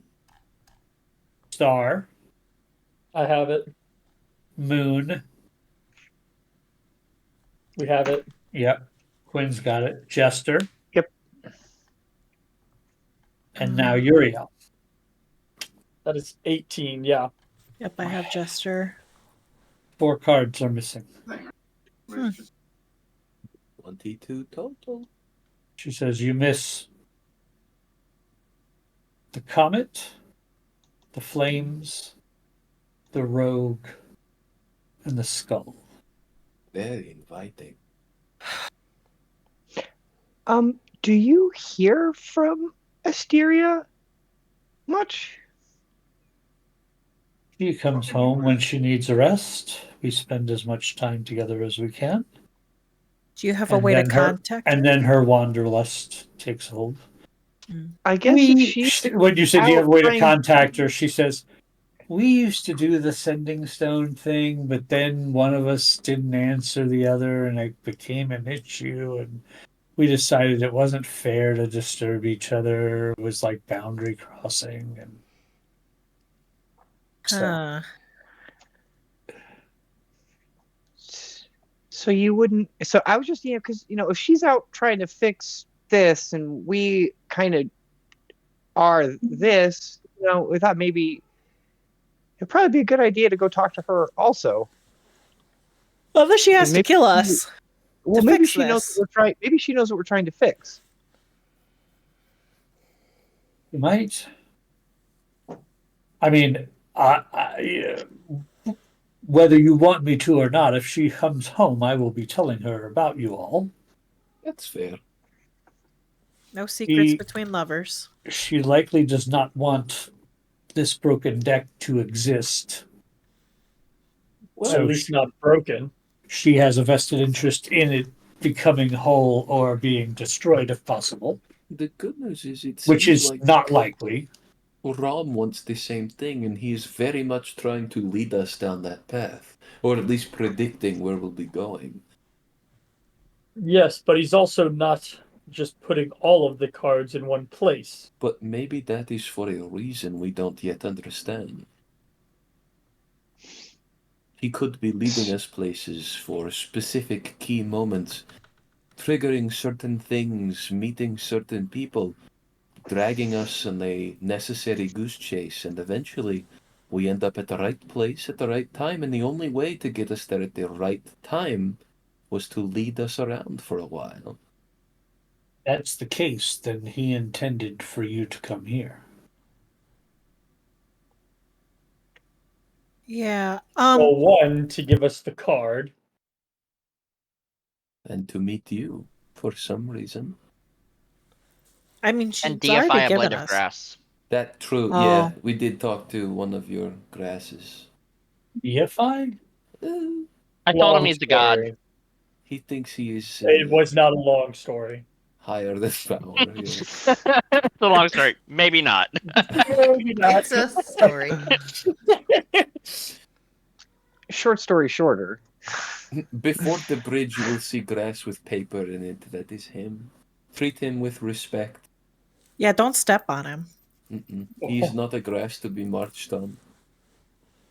I think you can do whatever you want to do. Oh, he has a name now. Oh, Yes, yeah, but it's I also don't Grover. think we're in position to tell her what she can and cannot do, especially in her own grove. Well, if you put a pretty please on the end, then it's more of a request. Fair enough.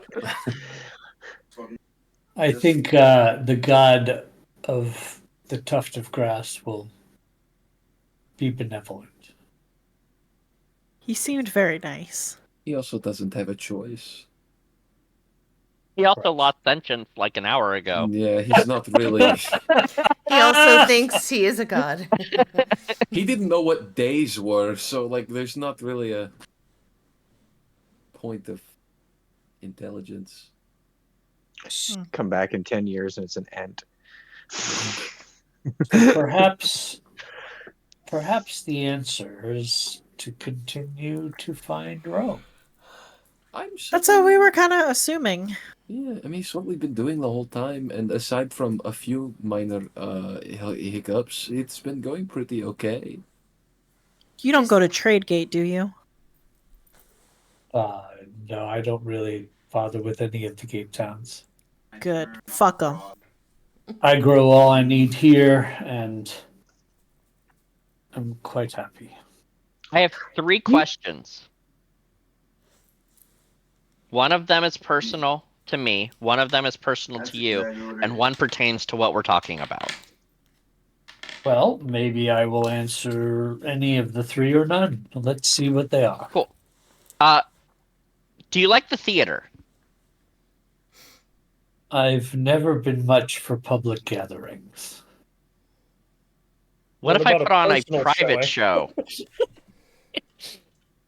I've been writing a play. My lighting designer, Scott, is pretty amazing. Where would this play take place? Our walking tower. We have a theater. Possibly. It is a new Cool. theater with fresh seats. Second question. Do you have to feed each snake? Again, should we be asking these personal questions? She doesn't have to answer. I'm just curious. I was also curious. I mean, if you have to, I can make them sandwiches. So, do not eat her sandwiches. She looks. She says, your phrasing is odd. Do I have to? No. Do they get hungry? Yes. Okay. Third question. When Rome was here, what did he do? Other than just meet with you and give a card, did he visit anything in particular? Maybe the hot spring or the tower? He may have left a card somewhere unintentionally, and we might need to find it. Or intentionally. Again, I think everything. He did. is He intentional. gave her card. Other than that, pay attention. Of like under the baseball plate, you know that one. That He one did was not. kind of that He did not even spend a night. The other tower is the guest tower, which you are welcome to stay in if you wish. Yep. But he did not stay up there. I don't even think he went there, although I wasn't aware of his presence until he was literally knocking on the door. But the only thing he did other than ramble and give me the card was he asked to pick a flower, which I granted him permission to. What flower? That is important. Death to All Living Things, the Flower, Part 2. So flowy. Vecna's roseblood. I'm Ron the That fight flower. sucks. He picked a very prized possession flower from my collection. It is called the wishing lion. Oh. The wishing line? Lion. Lion. And I guess what it is used for. Oh my god. These notes have not been filled out in such a long time. And she says, well, you could guess, and I might or might not tell you my garden. Wishing. My private sanctum. Oh. Is it used for granting wishes?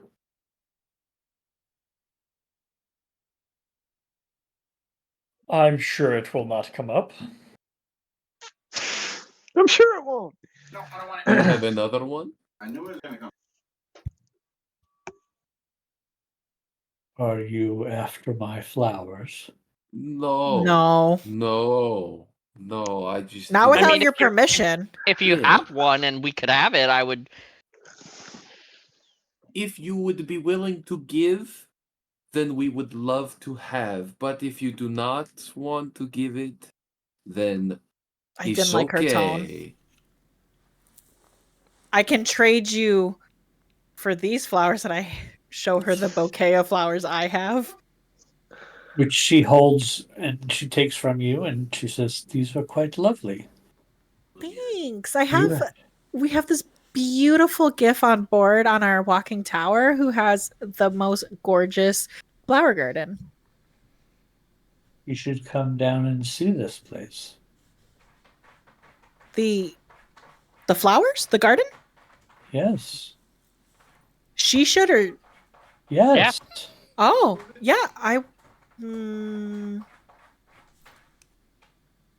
They only exist within the tower.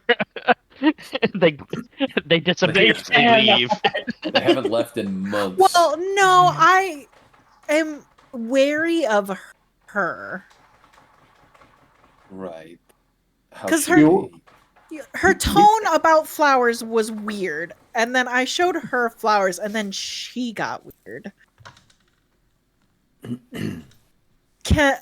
Do I feel like if I invite Charisse out of the tower that she's going to make a new lawn ornament?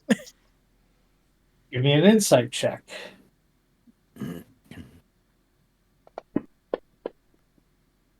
$19. She was expressing a camaraderie with someone else who loves Okay. flowers. Sorry. Okay, then Scott's tone's really ominous. Invite her to my garden. Yeah. That's literally I what think it felt it's like. this. Like, yes, bring her down. It's the steepling of the fingers. Yeah, I'll pull out my Rocky Talkie and I'll like call up to Zathir. Hey Zathir, could you send Charisse down to this tower? It's across the bridge. Don't let her step on the little blade of grass. And Cooper. Who's Cooper? Cooper, the His Pooper shit Trooper. monster. Does he have a flower garden? Kind of. Fungus Yeah. garden. Are you interested in fungi and or poisonous herbs or just pretty flowers? Oh, there are several poisonous flowers in my garden. Oh, sick. I'll get back on. Zathir, can you just send all of the gardeners out? Oh, he does not. The damn fortress. Just a bunch of fucking strange creatures start descending like a giant golem and a little pygmy creature and a tree, and it's like It's 2 gifts, a myconid.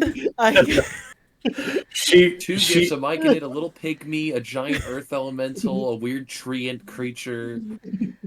So you get the sense that although this is a little bit abnormal, she's actually excited to be with people who are this excited about gardening.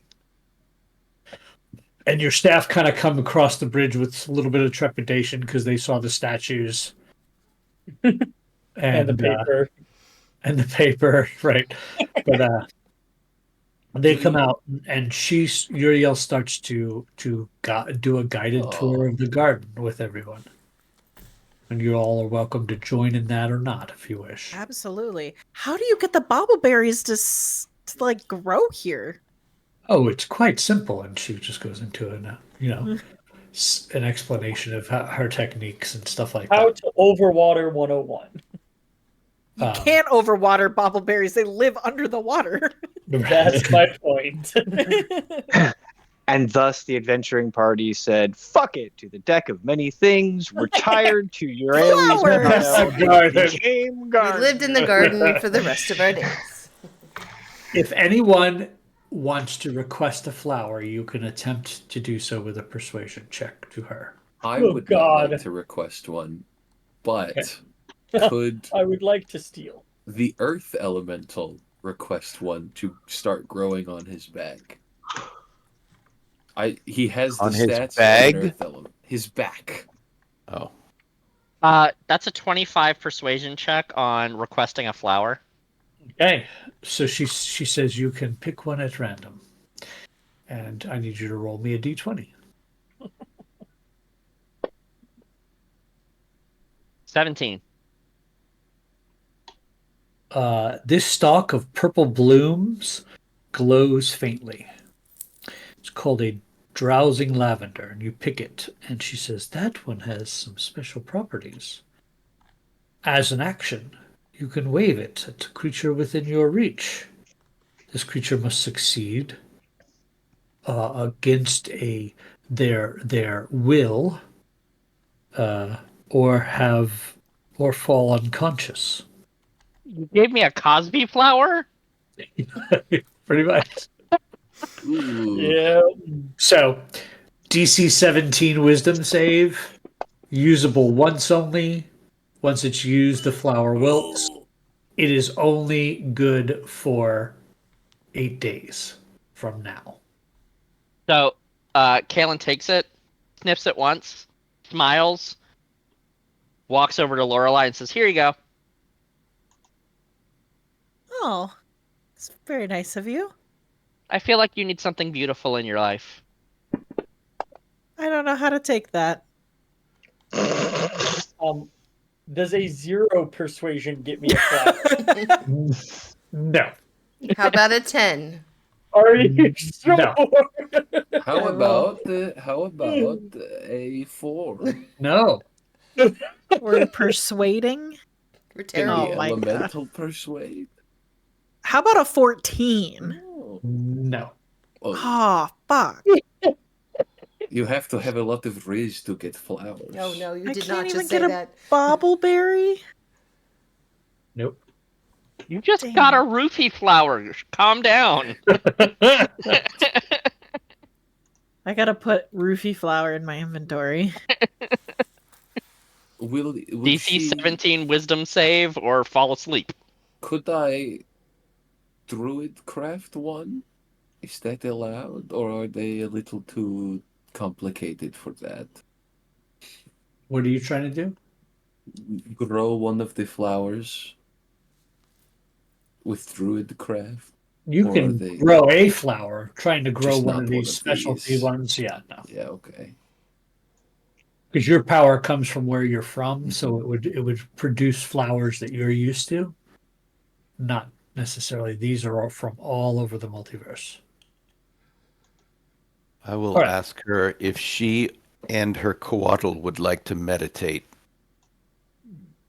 I am not that interested in meditation, however, my coatl might be. That Lovely. would she- be lovely. And she whistles, and 4 of them bound up as dogs. And she just, looks at them all, and you could tell that she's talking to them telepathically. And eventually the 4 of them say, "We would love for that." Vora's Great. gonna join them. Yeah, show us the way. Maybe we can meditate in the hot tub. So you want to go to the hot springs? Hot If spring. they'll let us. Sure. She recommends it. Yeah. How To the long are hot you gonna spend in the hot spring? Well, meditation during the. I'm going to ask the coatl, what do you recommend? How long should we stay in here meditating? My magnificent creature friends. Oh, at least an hour. Then let us stay for 1 hour and 1 other hour for 2. So after your first hour of meditation, it's as if you got a long rest. Nice. I'm refreshed enough to meditate another hour. Absolutely. I have during that hour I would like to talk with her. Sure. And kind of like this is the key information of the deck of many things. I really want to talk about the Sage card. Okay. And if she is willing, I would like for her to attune to it and to talk to them. So what do you tell her about the Sage card? Well, one of our cards has been lets us talk to this being. We do not actually know who the being is. For a long time, we thought it actually might be you. But it seems as if that theory has been disproven. But this being has been messing with us, toying with us, misleading us. Would you happen to know anything about that?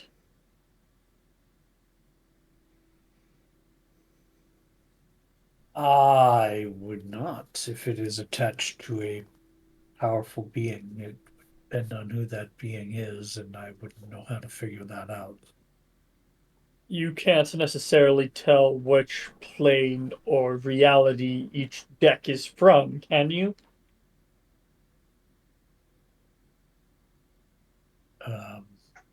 My partner might have some more insight on that. That's not something I would be an And that's expert in. fair enough. But if you are contacting an entity through a broken deck of many things, I can't. There's nothing I could say that could make me think that that's a smart idea. That is fair. I'm more curious if maybe you would recognize who it is.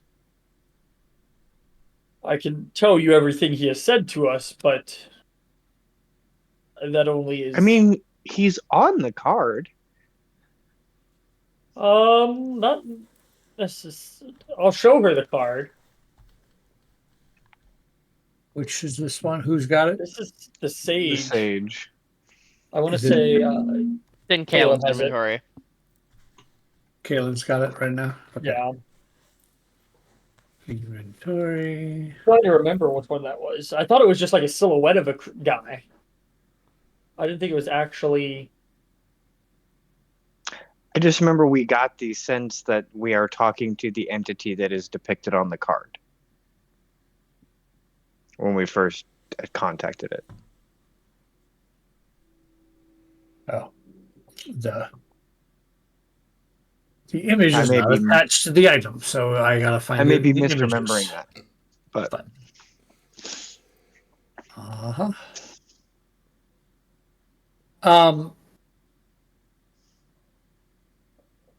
You definitely, the image that's on the card is not conducive of how you're made to feel when you're connected to it. Because this is the image that's on the card. And what you are, what you feel is a lot more evil and ominous than that looks.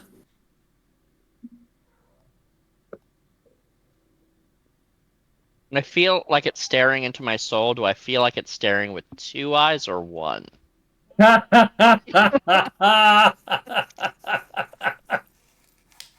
Or more. I was gonna say I didn't want to tell you to ask it how many eyes it had.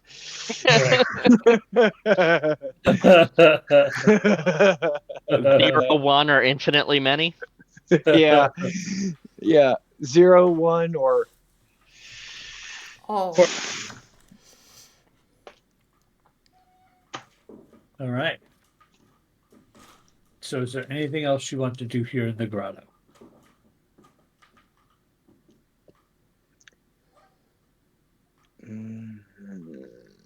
Talk to grass. I will look around to see if there's any cards, just generally. Okay. Like while they're meditating and soaking, I'll like peek under the table, under the chairs, in the beds. You're doing a thorough walkthrough of the place, and you don't find any other card locations or what have you. But she will as she's saying her goodbyes to you all the next day, because she could stay at the grotto for the night. She would be saying, "I don't want you all to leave here thinking that you are victims.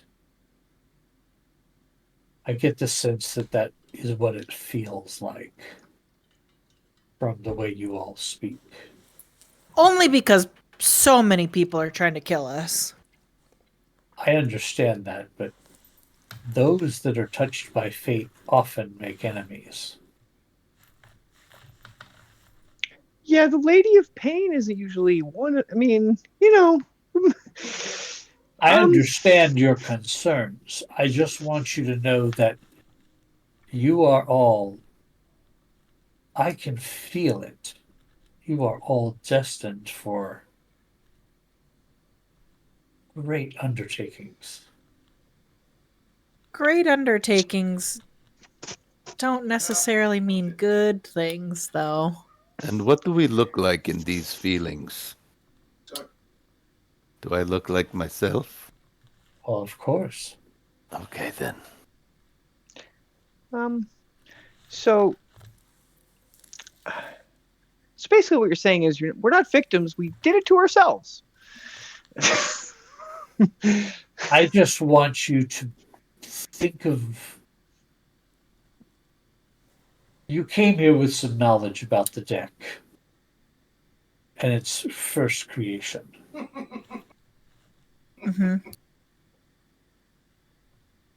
My partner was right, as much as it's not a move I ever would have made myself. But you can control your own fate. You can take it into your hands.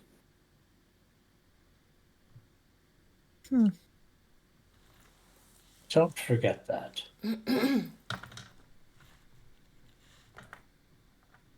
So in theory, we could put this deck together and then very specifically pick a card we want? Perhaps.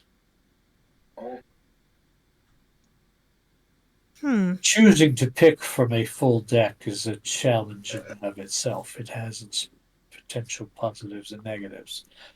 But your fate, I believe, goes far beyond this broken deck.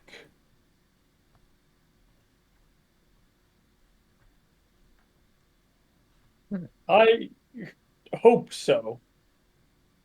If we have memories before, after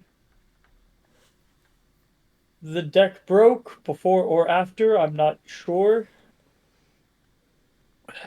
When you say that, it feels to you like all the memories you've brought back all existed before the deck broke.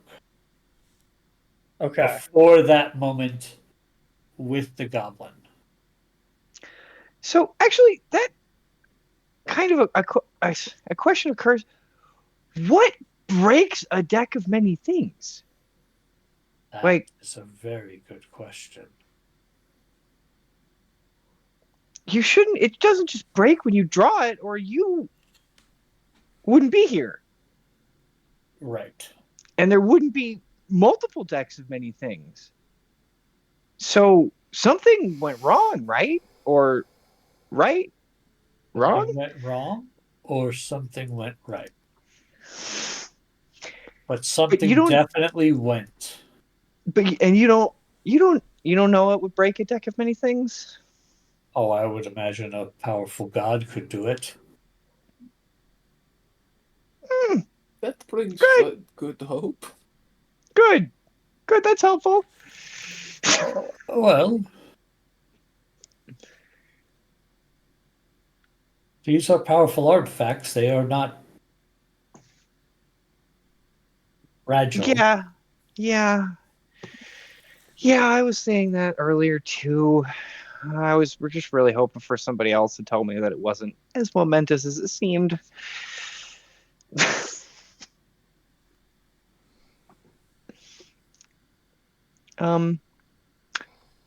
You wouldn't happen to know anything about the Million Modron March, would you? 73 years ago? You weren't here for that? No, I was not aware of anything. No gods born? Do the Modrons normally come by you during their march? No, normally no. I don't think they've ever been in this grotto. I think the first Modron to set foot here was Rome. So maybe he's not doing the march. No, maybe he's not. Or maybe he's doing his own. Because also, during the march, he would have gone to every gate town. Correct. Maybe we're doing the march and he's just leading us. Well, we also didn't go to every gate town. We have not gone to every gate town. No word. In fact, we have not gone to most of them. I think that Rome is doing whatever calibration the last march suggested. Right? They went out, they did a bunch of stuff, they wander around, and then they go back to Mechanus and they make little changes, right? And now we have a modron running around doing God knows what with a broken deck that we apparently broke or maybe didn't, but it just seems to me like it's not necessarily the march, but a reaction to whatever they learned. Maybe. I think. Is there a reason why this grotto doesn't show up on the Mimir, or like the Mimir doesn't know anything about the grotto? I don't need more visitors. No offense. That's totally fine. I just wanted to make sure there wasn't like something weird. It's just to have our privacy as much as we can. You know what? I get it. Good for you. It's why we chose the Outlands. It's an ever-shifting environment, so our grotto just kind of moves around as the world shifts around us, and we're perfectly fine with that. That's fair. Kind of an interesting way to be for somebody who took their own fate into their hands, such that they created one of the most powerful artifacts in existence. Just going with the flow. What? There's 2 people behind us. There's a lesson in there, I think. I think so. Perhaps. Okay, well, let's get the gardeners back to the house. And I guess we'll see ya eventually. Are we like welcome back? Yes, of course.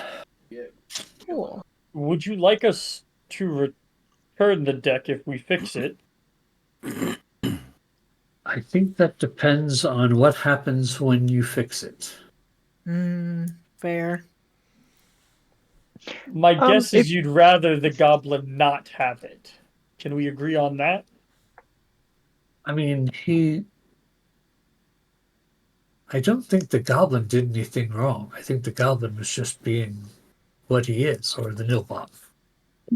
Sure. I think he was just being the chaotic soul that he is and loves watching people draw from the deck of many things.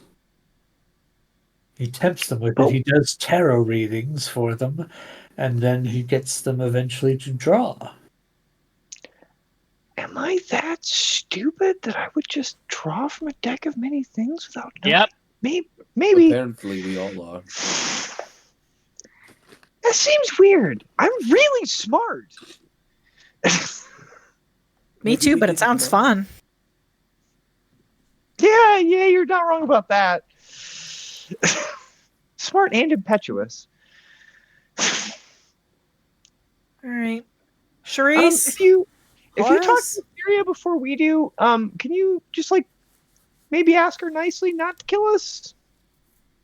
Of course. Thanks.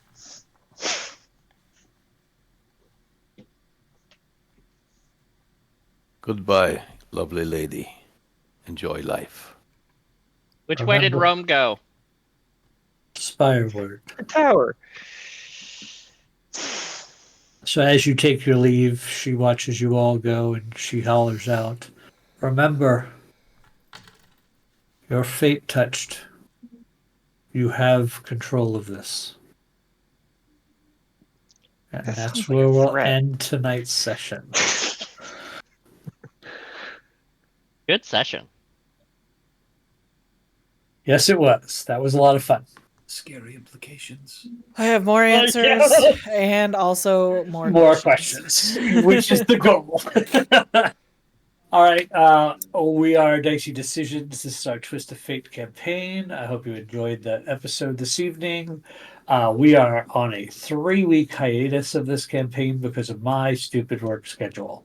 However, I know that one of those weeks is going to be part 2 of a 1-shot that's become a 2-shot that Jack has been running for some of the folks.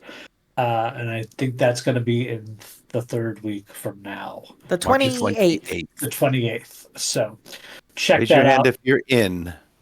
Plus, check out the our Monday night campaign, also run by Jack, is our Zeros to Heroes campaign every Monday night. So that'll still be going even during the Twist of Fate hiatus. And we will pick this back up when we get back to it. Guess what, Heading- bitches? I took some notes. Awesome. Good night, everyone. Night, everybody.